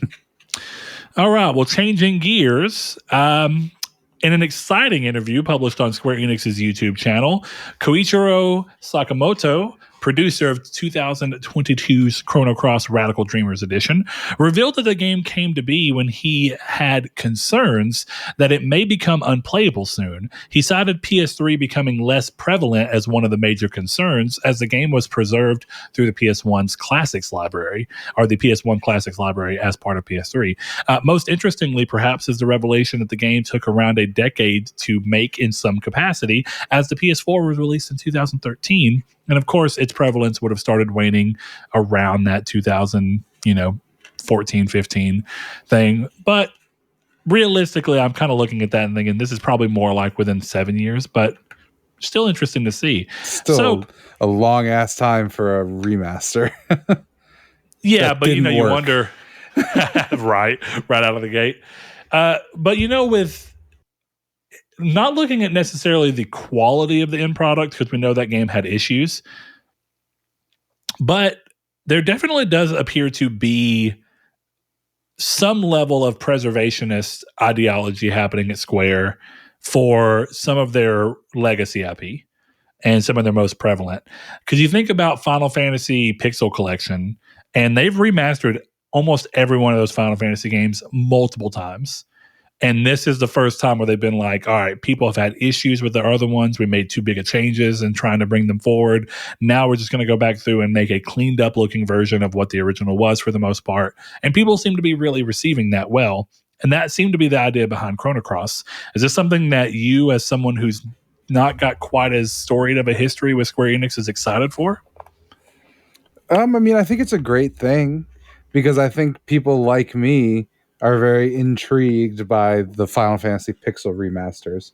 And I was very intrigued by the Chrono Cross Radical Dreamers edition until I bought it and it played like garbage and I never played it again. So this stuff is good because it's stuff for people like me who don't have the legacy with PlayStation that a lot of others do. It's great. Like, yeah, put these out there. Let me play Final Fantasy 1. Let me play Final Fantasy 6. Let me play Where's Chrono Trigger? Like, this kind of stuff is, I think, really cool. Maybe, and hopefully the rest of the industry starts following suit. How about Sony? Let me have a remaster of Legends of Dragoon that tells me where to go. A little bit. Like, slightly more than not at all. Yeah, that game doesn't hold your hand very much. No, but I did just beat Gestalt and his dragon, I think. My guy, okay. Yeah. You're making a little bit of progress. I did. Yeah. I like the story. Translation's really great too. Yeah. I would really like to see that game get given modern treatment. But I feel I'm so curious to know how that game would end up working. Like, what would they do with combat? Would Sony be like, well, we'll do it, but we're going to make sure that we do it with, action RPG style combat because that's easier to sell and market than turn-based is in this modern setup? And then would people who are purists of the original be too upset about that? And I just, I don't know. I don't know how it would go. But I would be very interested to at least see it. Yeah. In whatever way they choose to do so. Blue Point, listen. Take a break from Bloodborne 2 and remaster Legends of Dragoon. And then go back to Bloodborne 2. Because people are not desperate enough yet for Bloodborne, if you hadn't heard. We're still in the gestation period of excitement. I think you can give it like 5 to 6 more years before people start really freaking out. So Legends of Dragoon remaster, give it the Demon Souls treatment. And then when people really start getting excited for Bloodborne and really wanting it to come back in a playable way, do it then. That was totally accurate to the truth, wasn't it? I mean, if we're talking about, I think people have been hungry for some form of Legend of Dragoon remaster or remake for just as long. A lot longer than Bloodborne. There you go. So screw Bloodborne. You don't need it. I wouldn't be surprised if there's a pretty solid group of people where the moment they saw that PlayStation 3 Final Fantasy 7 tech demo, they were like, do that to Legend of Dragoon. I guarantee you it exists, and there will be people who have, I've been waiting since 2005. I still think Sony's the funniest troll Sony has ever done was that when they showed, do you remember the trailer for GT7 that started like Bloodborne? Where it started on the moon and it was that creepy music and then it comes down and it's a fucking racetrack. Yes, I do remember that. I was like, you guys did that shit on purpose. Yeah, they knew what they were doing because I remember thinking that too. Like, what the hell is this? But hey, you know what? Why not have a little bit of fun with it? All right, moving along, but staying on Square Enix, while Forspoken seemed clear to face some sales performance issues, Square Enix have confirmed that the title had, quote, lackluster sales. But more surprisingly, many of their smaller to mid-sized titles that they've released in the past year have also seemingly underperformed. While this doesn't seem indicative of Square having any kind of severe financial issues, this does seem to see them doubting their targeted year-on-year financial growth, which is really important for companies, and is likely the reasoning behind the shakeup of the president role that we discussed in last week's podcast. It's been interesting seeing all this because all of that's true, and then we also got a teaser for that symbiogenesis. What was it? Is that what it was called? Symbiogenesis? Square Enix. Yeah, I think that's it. We got word of their first NFT blockchain style game, where they teased symbiogenesis, and it's going to have 10,000 unique NFT characters with unique designs. No. So what does that mean? So after 10,000 of those are gone, then I get to play only boring soldier guy? That's just a bad game design. Are there like not NFT skins? Like, is that a thing? I know that we don't know. They haven't said much, but Jesus. Yeah, they teased it, and the video is so like you don't even know how to like figure out what it's trying to be. So Square's in a really interesting place. I've seen a lot of people, because of this incessant rumor that will not stop, because this one person who I can tell you forever is known for being a liar, I would say, but that's okay.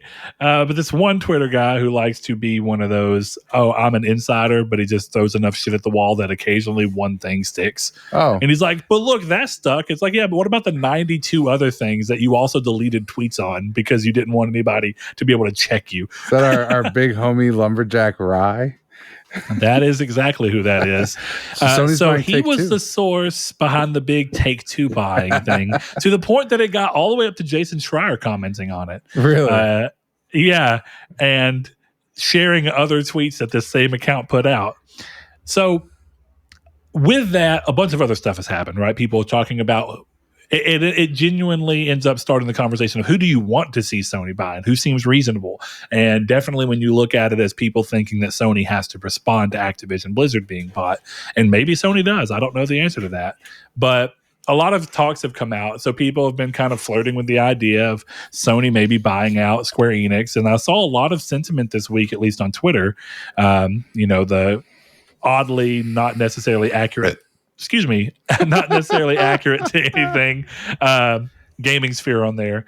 And I saw people saying like, oh, good, Sony could, it'll be easier for Sony to scoop them up now and like rescue them and give them money for good projects in response to Square Enix. Also saw some people bringing back the Sony buying CD Projekt Red, also because of something that Lumberjack Rye said. So, I mean, I don't really know why we're there, but I wouldn't be holding your breath for Square to be bought by anyone yet. Doesn't mean it won't happen. There's just really no way to tell. But, people were talking about them selling off the Western studios to try and trim the fat so that Sony could buy them. I don't know that I believe that either. I still don't get that logic. Me either. If anything, Sony would probably want Western studios. Not for nothing.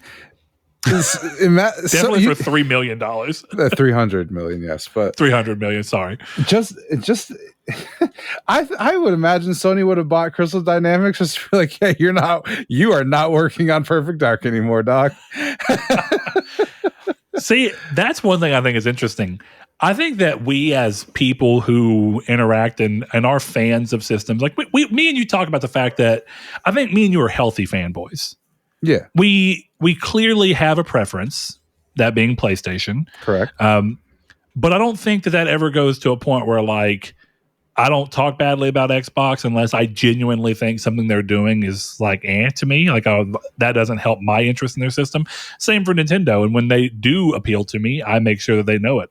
Sea of Thieves, awesome game. Halo Infinite, awesome game. I don't really have much. It's like when Microsoft does well, I'm cool. I'll give them all the dap they need. But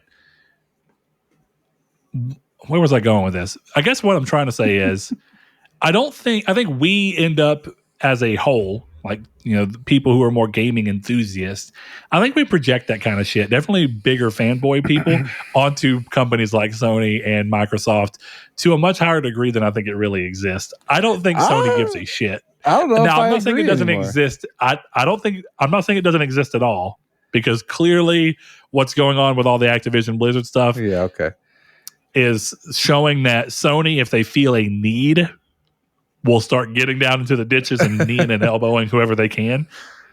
Jim, I don't actually want a Call of Duty deal. I want to block your merger. Ryan would disagree with you.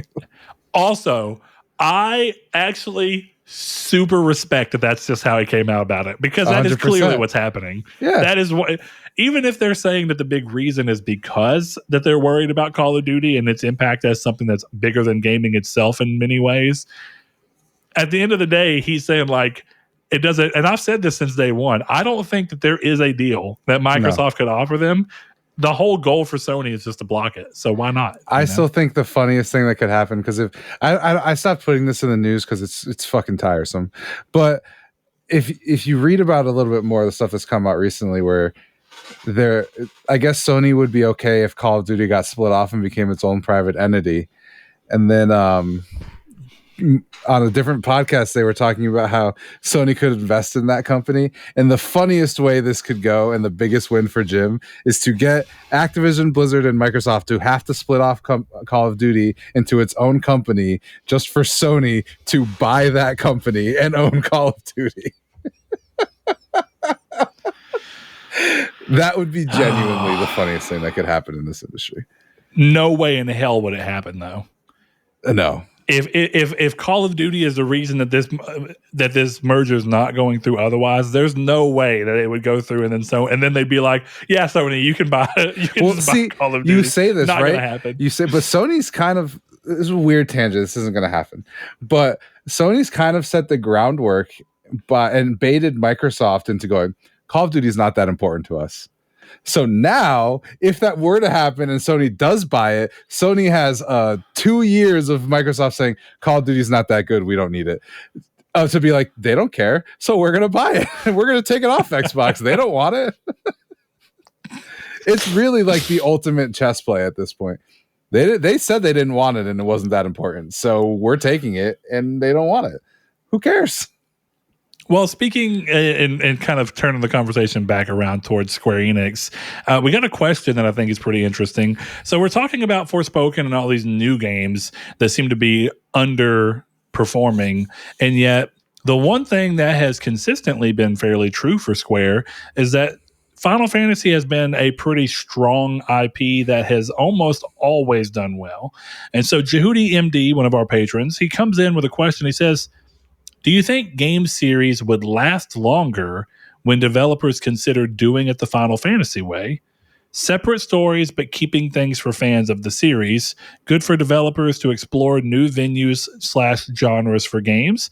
Or would you consider sticking to a single storytelling method as well as gameplay and genre a la God of War, Halo, etc.? So he's basically saying, look at some of the oldest franchises that are still running today outside of Final Fantasy, like God of War and Halo. And I guess a good example for his thing of storytelling method and gameplay, a Japanese example that is also good is like Dragon Quest. The Dragon Quest series hasn't largely changed a ton. Nope. So with all that in mind, do you think more series would be healthier for longer periods of time and not eventually get that franchise fatigue if they found a way to Final Fantasy it up? Yes and no, because anthologies, it's a hard question, because I kind of think the thing with anthologies is while they're all separate stories, they're all still kind of related. You know, like Cloverfield is a series of anthologies, but they all feed into the Cloverfield monster, right? Just as VHS is all anthologies, but it all has a connective tissue. Same with Final Fantasy. So I think you still have to build it in a way that they can all connect, or at least tangentially. Even if it's just fucking the chocobos are all the same or whatever, you know. Sure. But Moogles tend to be the common point. Moogles, chocobo, right, and the summons. The drippy boys or whatever they are in Dragon Quest. You know what I'm talking about? The slimes. The drippy boys. Slimes. Yeah. The drippy boys. Okay. So yeah, I mean, to me, it's just a matter of like, I prefer a long story, right? I'm reading One Piece, so that's all I really need to say about that. Clearly. I like one long arc. Like the Tales series is perfect. The way they tell their story, perfect. That's 20-year story. That's incredible stuff.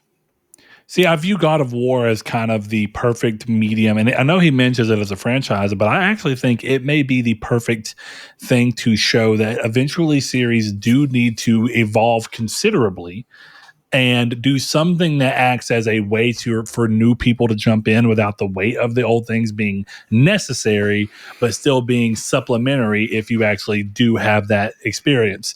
And the reason I say that is because God of War Ascension is just more God of War in that same genre and that same style with the same storytelling and all that. But the only way that God of War really found a second lease at life in a meaningful way that has gone on to be essentially more successful, it seems, than even the original run of God of War games, was to drastically change up the character interactions, separate yourselves almost entirely from what the branding of the character was before, and all these Greek trappings and all these Greek characters and this Greek god pantheon, and move it to a very different world and different view with new characters that did not play into that. And there is weight of those previous things, but you don't have to have played those games to still enjoy and get something very personal out of those games with Ragnarok. And they significantly changed the style of game, even if it's still in a way a hack and slash. It's not. It's more like a, action game, more akin to something like a Devil May. I don't even want to say Devil May Cry because it's really not accurate. I guess it's more like a Dark Souls action style game where it's like you're gonna do all your attacks from this over the shoulder kind of camera angle. But what I'm getting at is God of War was almost undoubtedly going to die as an IP had it not been for a severe shakeup. Yeah. And I think that that's true of a lot of IP that we love, that we're beloved to, that is not really actively getting made today, comes from the fact that it didn't do that. It tried to lock into being the same thing and trying to just ever so slightly change. And Final Fantasy has been very smart that they can go from Final Fantasy being turn-based to active time battle-based to faux turn-based to completely online MMO to completely live action, like, real-time, not live action, but real-time combat, and anything in between. They've been a fucking first-person shooter, or a third-person shooter, rather. You can do almost anything with Final Fantasy, and it's kind of expected. And so I do think that that's pretty smart. And I think that while not every game needs it, I think that there's a really good common ground that you can mix between. I think that there's a way to... You love Mass Effect, right? I think that there's a way to let Mass Effect be both. I think there's a way to let Mass Effect be a continuing story, Mass Effect 1, 2, 3, and then as long as you hit the right quality level, then you can come with a new franchise, new series set within a similar world with similar trappings, but things are just ever so different. And then you can have Andromeda and Andromeda 2 and Andromeda 3, and you can have a story that continues across multiple games with new characters and new worlds and slightly different gameplay aspects. So yeah, I think more series would be more dominantly active. And I think we're going to see that now. I think since Mass Effect has been gone since what? When was Andromeda? 16, 17? I think so. 16, I would think. All right. And then when was the last time that we got Dragon Age? Inquisition to 2015? 14? It was a cross-gen game, so I'm thinking it was like 14. All right. It was a launch game. If we don't get the next Dragon Age game until 2024, which is seeming pretty likely, it's been 10 years. And I am going to have a pretty strong sense that Dragon Age is probably going to change considerably as a means of having been away that long. So we're going to get the same effect, but instead of it being consistent throughout years and years and years of having new game, games are going to have to, IP will have to rest and then return in a slightly evolved or new way because it gets rebooted or whatever. And then it will be fulfilling that kind of Final Fantasyization effect that we're talking about here. Because I've been meaning to ask you, do you think that the new... I think you probably do. Do you think the new Mass Effect game is intended to be a continuation specifically of Mass Effect 3? Yeah, Liara's in the trailer. That's what I was about to say. I know that there are characters from the original games in the trailer, or at least, like they've had those voice files and whatnot. Yeah, there's been also a lot of... I don't know if speculation or rumors or fan theories is that Shepard's in that trailer somewhere. Like they're going to get Shepard in the trailer or something along those lines. So you're a much bigger Mass Effect fan than I am. Do you think that's the right move? It's a weird question, right? Because I don't think Andromeda was very good, and Andromeda might have been better if it was a Mass Effect game, but I would rather they just leave Shepard alone. Yeah. Shepard had his story. He did his thing. He's already basically a superhero. Like, let him chill, or at least let him be like, oh, we're going to meet. You know, did you remember Modern Warfare 2, the original one? Mm-hmm. What I would like for Shepard is, do you remember the scene that is basically the movie Heat? Or I'm sorry, The Rock. Basically the movie The Rock, where you're going through and you're in the tunnels. You're when you go into the prison. Okay. You go into the prison to rescue what is it, prisoner 4 or something like that. And then you break in there and it's Price. Mm-hmm. That's what Shepard should be. Shepard should be this like old decrepit guy that you go to find to get some advice, or he joins your squad. Like, that would be the coolest thing. What if Shepard joins you on this new mission and he's just a party member? I would much prefer that than, oh, guess what? Mass Effect 4, you're playing as Shepard again. I don't think I've ever heard of this movie until today, but thank you. It's a Nicolas Cage film. So yeah, I'm all in. I think they're breaking out of Azkaban or something. Azkaban. Holy shit. I meant Alcatraz. Nice. Yeah, you should watch it. Let us know in the Discord how you feel. Yeah. Okay. I see where you're coming from, but I do think that that's kind of what you're getting with like Kratos and these moments with like Athena and whatnot. In that first 2018, kind of, where it's like it's homage to people who do know, but if you don't know, the story gives you enough context to be able to know that it's weight in the story. But I'll be curious to see. I mean, BioWare's in a weird spot, so we'll see if they can pull this off or not. But continuing on with the news, we got a few more here. An early reveal for one of PS Plus April games has come to light in the newest trailer for Meet Your Maker. It's a multiplayer first-person shooter that allows you to attack others' bases while crafting and building your own. The game releases next month and is a day one PS Plus title. We're getting more of those because it's also true of that Chia game for this month. When does that come out? Because I've been looking for it on the store every Tuesday. Sometime in March, if I'm not mistaken. Yeah. So March Essentials, I think, and then those haven't come up yet. Yeah. They're typically later in the month, so it wouldn't surprise me if that's kind of where it's coming down. It'll be like somewhere in the, around the 20th or something like that. March 21st is the release date, so I would imagine that day. Yep. There you go. Trophy Challenge. That's the next game.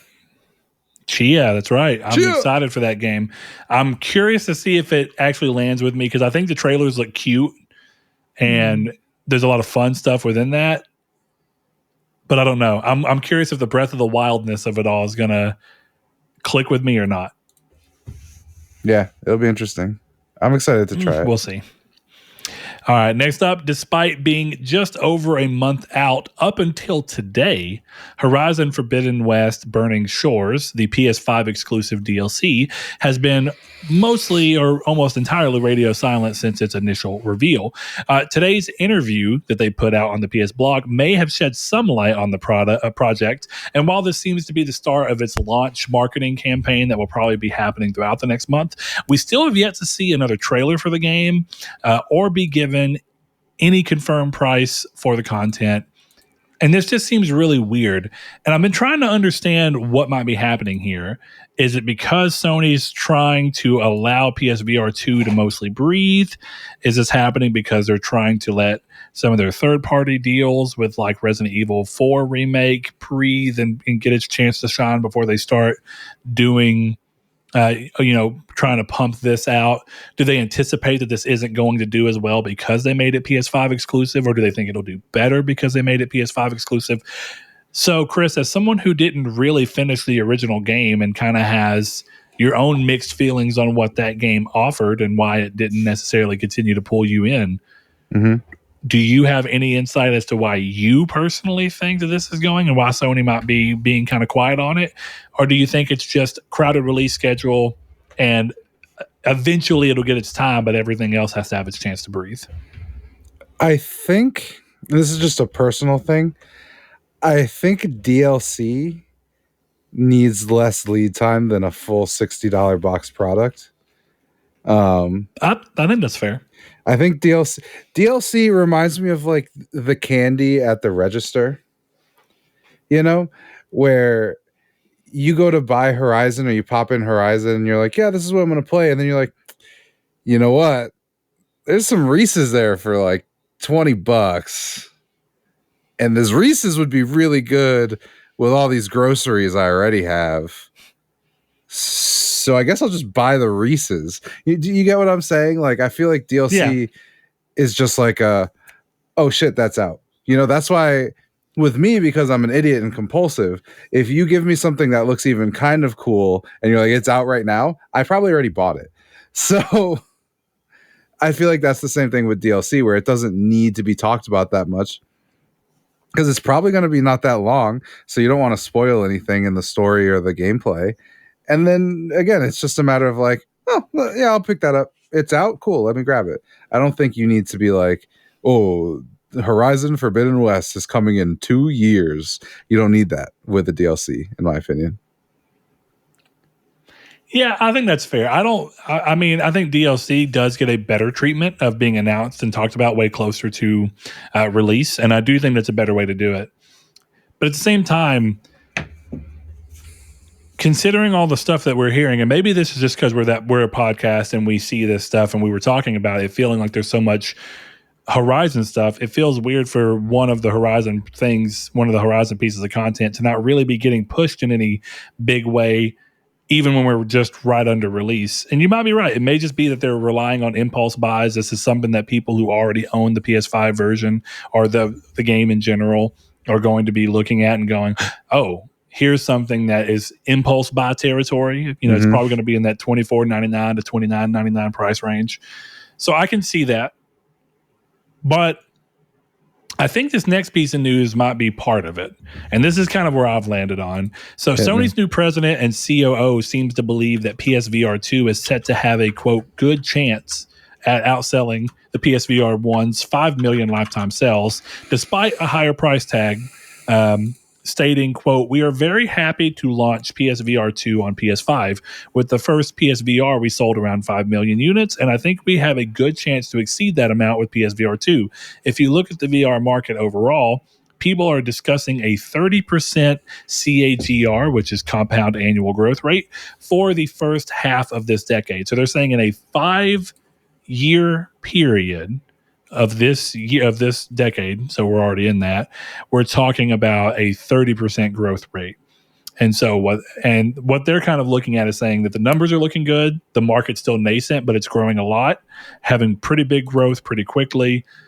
And so I really think what's happening here is, despite the fact that I don't think Sony marketed this as much as I would have liked, I think that their way to kind of balance cost of marketing versus effectiveness, I think they're trying to be quiet about everything and let PlayStation fans who are buying PSVR 2, I think all the money went towards games. Because I will tell you, there's a ton of PSVR 2 games. There is a ton. And there are more being announced and more releasing. And while none of them may necessarily be directly from Sony, they clearly got deals from Sony to make sure that Sony had a big launch with a lot of games that have not been available on PSVR at all in the past due to a number of reasons, or are very, very improved versions or outright brand new games that we've never seen. So I think that what's really happening is Sony's letting word of mouth be their marketing tactic for PSVR 2, and that's all they're doing. And it kind of makes sense because word of mouth is cheap, and we've seen it be very effective. Word of mouth is how a game like Stardew Valley can go on to be multiple million sold. You know? Because it's fucking incredible. Of course, it's a great game, but it's also a word of mouth thing. They did not market that game. Yeah. Why would you? And yet that game has gone on to be one of the biggest indie games of all time. They didn't market Minecraft. No, they did not. and they let word of mouth go for Minecraft. And I think what they're seeing is that when you're dealing with niche things like this, you can let word of mouth really tell you how well your product's going to do. So I think A, it's cheaper. B, it's been shown to be effective. And C, based off of how well the thing does just off of word of mouth, they know how much to proportionately give to marketing budget in the future to actually push this out. And they'll probably learn a better way to market VR, because I think that's another thing. VR is incredibly hard to market. And pretty much the only reason most people are going to buy anything VR related is because they're going to look and go, I couldn't get a feel for what that game was, or whenever I was seeing the state of play on it.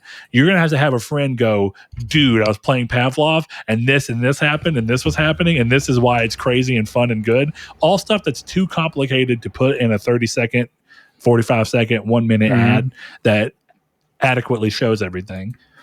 So I think that they're going to start doing that, and they have some of these third-party deals, and they're just giving everything. They're just saying, we're going to duck down. We've done our state of play. Our state of play did its job. We've fulfilled our obligations to third-party stuff. We're just going to let PSVR 2 kind of have a month. And if you think about it, what have you really, truly heard from Sony in the last month? Nothing. Outside of that state of play. So we'll see if that ends up being the case, and whether or not they keep doing this. What do you think will be the next PlayStation game that really has a DLC like that? Because I was thinking about it. I don't know if I can really think of another PlayStation game besides The Last of Us with Left Behind, and then Horizon with the Frozen Wilds, and now Burning Shores. What other PlayStation games have gotten like meaty new location multiple hour DLCs that were first party? Infamous 2 and 3. Infamous did get them, and they were one of them was standalone, which is pretty interesting. Both of them are standalone. And Ghost got it. Ghost, well, yes. Okay, you're right. Ghost. They did make Festival of Blood standalone. Great game, by the way. It is a great game. Super fun.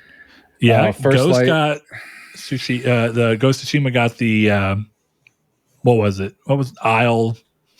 I can't even think of the name of it. Iki Island. Yeah, Iki Island. That was it. Yeah. So maybe it's not as unheard of. I mean, I don't know. I don't think it's something that Sony tends to do, but I guess when it makes sense, they just go ahead and let it happen. Which kind of goes through Sony's general thing. It seems like they never commit to a solid style of marketing. Like Sony's like, yeah, we're going to have some some microtransaction based games and some not. Yeah. I would have thought Days Gone would have been a obvious choice for DLC, and then that just didn't happen. Anyway, I think there's an argument for Miles Morales. That's fair. Mm-hmm. I think we'll be able to tell if Spider-Man 2 gets standalone DLC. I guess technically, if you want to look at that, you can also say that Lost Legacy is Uncharted's DLC. I mean, that's actually, like, I would argue that's also true, yeah. Well, it started out as DLC, and they were like, yeah, this is way bigger than DLC is reasonable to be for this type of game, so we're just going to make it a game. Which checks out. Yeah. So Sony's done a little bit more than I've really thought of. And then they happened to make the best Uncharted game with Lost Legacy. Yeah, gameplay-wise, that game is phenomenal. Yeah. Like, it's not necessarily my favorite story from them, but it's my favorite to play. It's so fun. I'll give you a controversial take. It's my favorite Uncharted characters in the lead roles. Oh, you like Nadine a lot? I like Nadine. I like Chloe and Nadine way more than I've ever liked Drake and any of them personally. Really? I love Chloe. I've loved Chloe since the first time they showed her. She's a great character. She's super fun. She's spunky. And I like that game kind of gave her a little bit more depth that I wouldn't say she was missing, but the game's never spent time keying in on because it wasn't necessary. It was about Drake's journey for the most part. So I guess in a weird way, it kind of feels like I know you're not a big MCU guy, but the Uncharted series feels like the 1, 2, and 3 were like Captain America, First Avenger, Winter Soldier, and Civil War. And then the Lost Legacy was Falcon and the Winter Soldier. And I think the characters. So I guess where I'm going with that metaphor is I liked Falcon and the Winter Soldier more than I liked any Captain America movies because it felt like stepping away from the big hero and seeing what the other guys around him are doing. And that's why Which I like has a lot it. of value. Yeah, I think that stuff is cool. Like I love stories where it's like I've always wanted an episode of The Flash where it's just one random guy. It's about one random guy, and every time he wakes up, his life has changed because the Flash is being an asshole in the timeline. Like I think an episode like that would be hilarious. So that's part of why I really love Lost Legacy. Just something different. No, I do like that. And, Nadine is fine in Uncharted 4. I don't think she's strongly one way or the other. I actually love Rafe. I think he's a great fine in Uncharted 4. But Lost Legacy made me like her a lot more. I was like, okay, now you have a real character. She's kind of just like this person who her whole role in Uncharted 4 is she got kind of used. And that's basically it. So giving her more personality and character outside of just feeling kind of stubborn and dumb for allowing herself to get in that position where Rafe used her, which is fine within the context of Uncharted 4 story, but still, Lost Legacy is a great game. But that leads us to the end of this episode, Chris, where we are going to wrap up with one last question that we could not necessarily work into any reasonable spot. And that's one of those fun, out there, Velvet Thunder questions. So hold on. Can I petition? Can you do me a favor, right? I think this will be really appreciated by Velvet.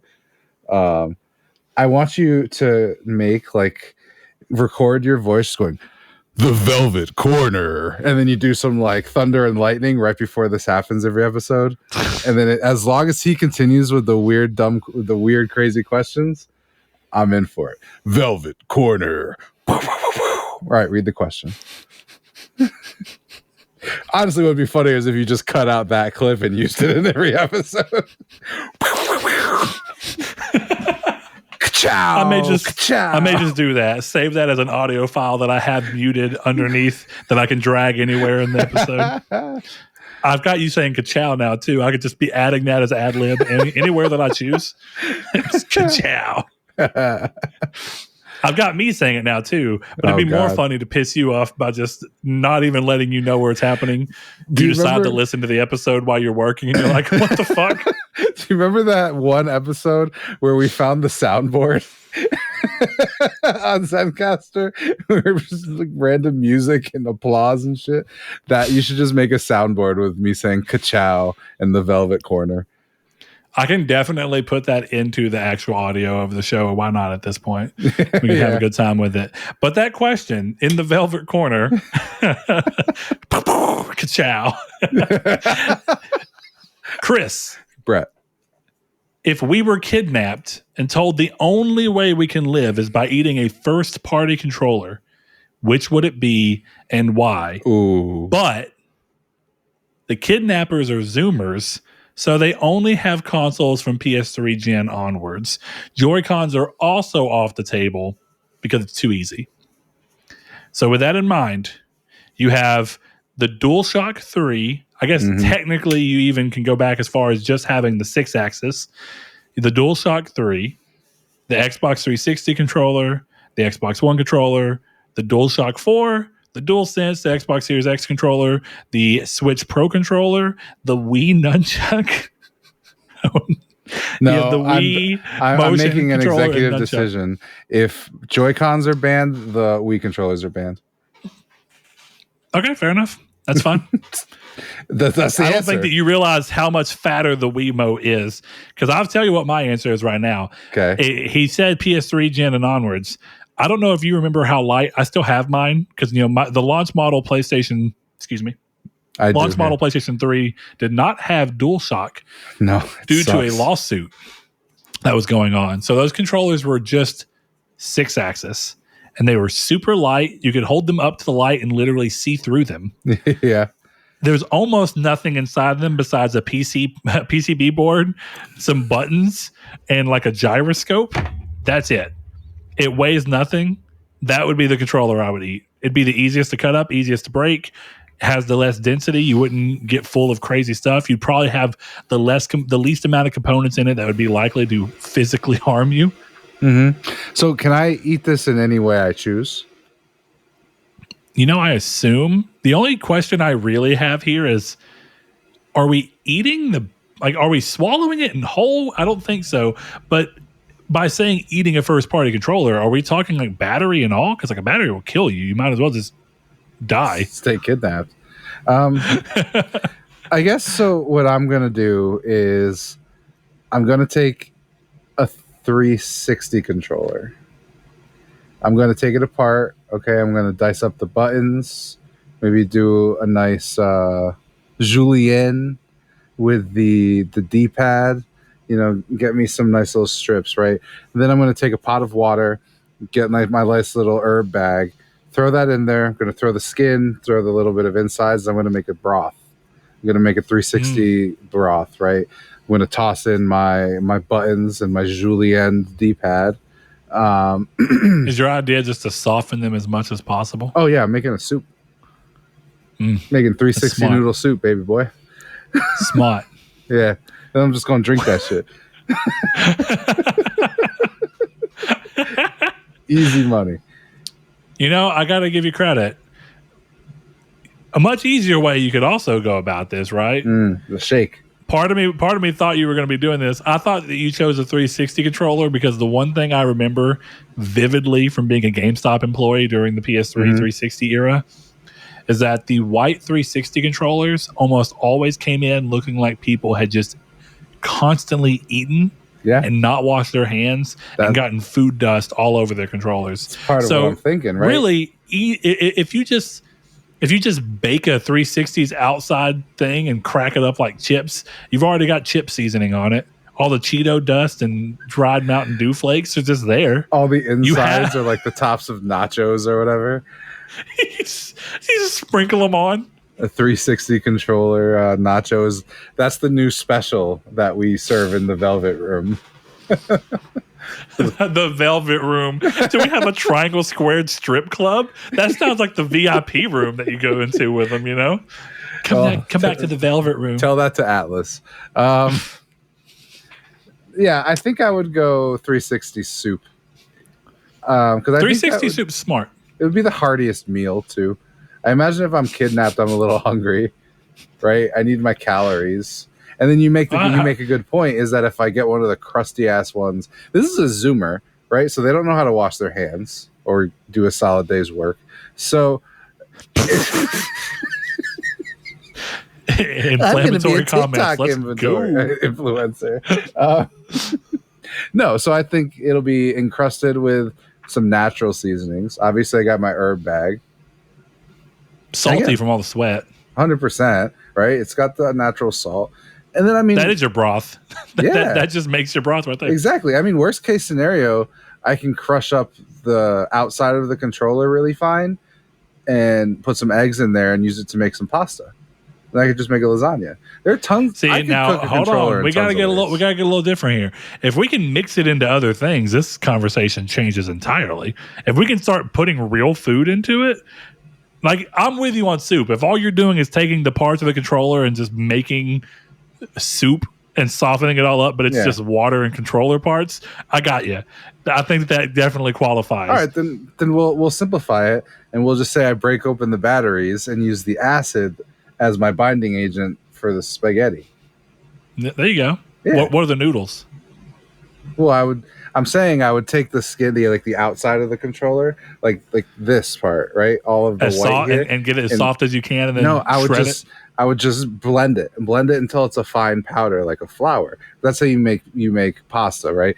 Take your flour, put a little hole in the center. And the acid would act as your egg? Right, the acid is the egg. So then I just make it, and then I flatten it out. I make some stuff, and then I put the insides of the controller, all my buttons all cut up and diced and all that shit, right inside, close it up, maybe make a calzone. Okay. We got ways. We could do this. Sucks do you think that you could make something that looked appetizing? Oh, I think so, absolutely. Your years of experience as a chef? I think if he gave me if the kidnapper gave me a little bit of butter, that's all I would need. Just a nice little spread on the top, a little butter over my contrasta. Basically, you just want garnish. Like you just Yeah. I'm not asking you to let me like stuff it into a turkey. I'm just saying like let me get a little bit of accoutrement with my dinner.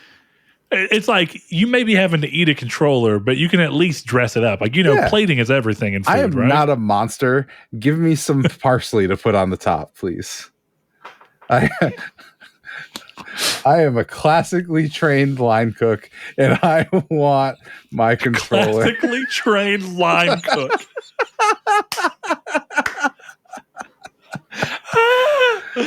I went to line cook community college. I went to Juilliard for line cooking. Hire me at McDonald's right now. Good Lord. Oh, man. There's so much stuff I could do with controllers. You know what would be a good one? A Wii U controller? Because then you'd have the plastic glass thing, and then you could use that. You could like cut them really thin, and then you could make egg rolls with it. There you go. Yeah. There you go. This is the only benefit that you have for having a chef on the podcast. Is I can teach you how to cook controllers. Oh my God. I can only hope another one of our listeners is a line cook and he starts talking about which school he went to for line cook. where he classically trained his line cook. Do you know McDonald's has a actual campus for training people? Oh, I guarantee they do. Yeah, it's called Hamburger University. That's not a joke either. That's like the name of what it's called. I love it. HU.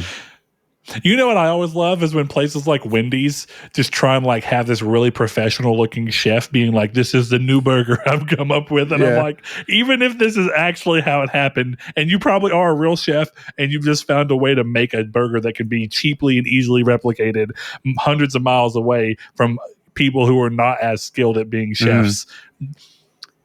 It's still funny because at no point in time is that making me think, yeah, this Wendy's burger is going to be gourmet like a chef made it. Yeah, I don't even get the purpose of doing it. It's like, I know what the fuck a Wendy's burger. I like Wendy's burgers. They're good. Wendy's for what is they excellent. Are. I go to Wendy's for a lukewarm burger. I don't go for a chef. I want the meat to be hot, the bun to be cold, and the lettuce to be kind of soggy but still crunchy, and the cheese to just not be melted. That's what I want on a Wendy's burger. That's it. It's that simple. Well, Chris, Brett, you've taught me a lot about cooking controllers today. Thank you. Maybe that's what we can do. Triangle Squared cooking class. Whenever you come and visit next, we can do like a little special. We should actually try and make controller pasta. Bring a hot plate into the studio. Oh my boil God. Some water up.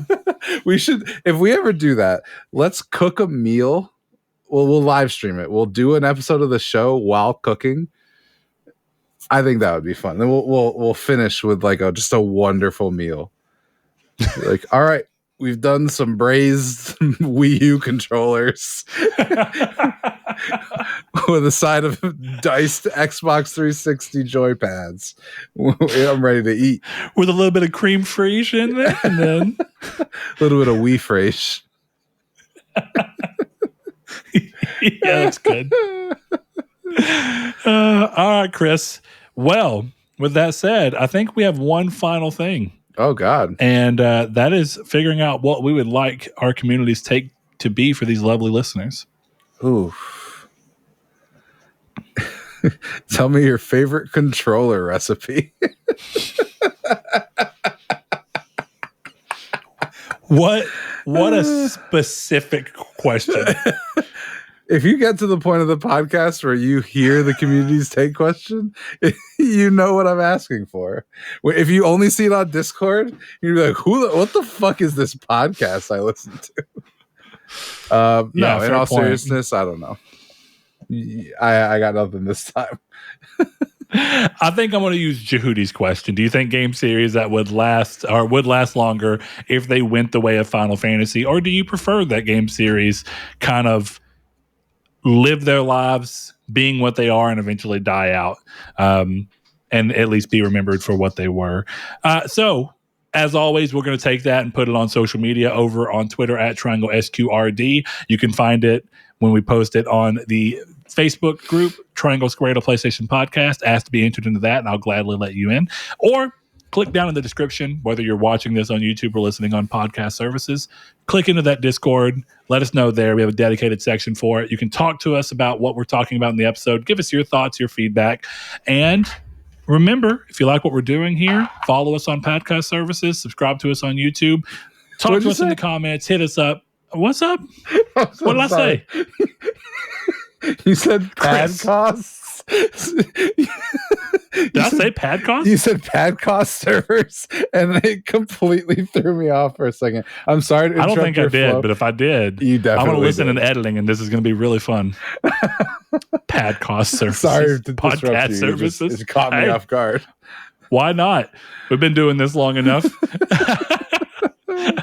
And as always, we give a shout out to our patrons who went over to patreon.com/Nartech and give as little as $1 per month. Huge help to the show, keeps the show running, and we are very appreciative of it. So without further ado, we would like to shout out Spencer, Brandon Edwards, Alex, Barry Rogers, Stingray X, It's a Sin to Win, a.k.a. Sean, Aztec King, Lecheon69, The Lord Corgi, Salvador Garcia, Hamadegger, Bailey Robertson, Mark Schutz, Cypher Primus, Kyle Grimm, Rude Days 93, Kevin Bacon Bits, Christopher, Danny Villalobos, Jehudi MD, No Fate, Josh Ayers, Derek Porter, Donovan Williams, Matthew Green, and Sean Sanderud. Thanks to each and every one of you. We'll see you next week.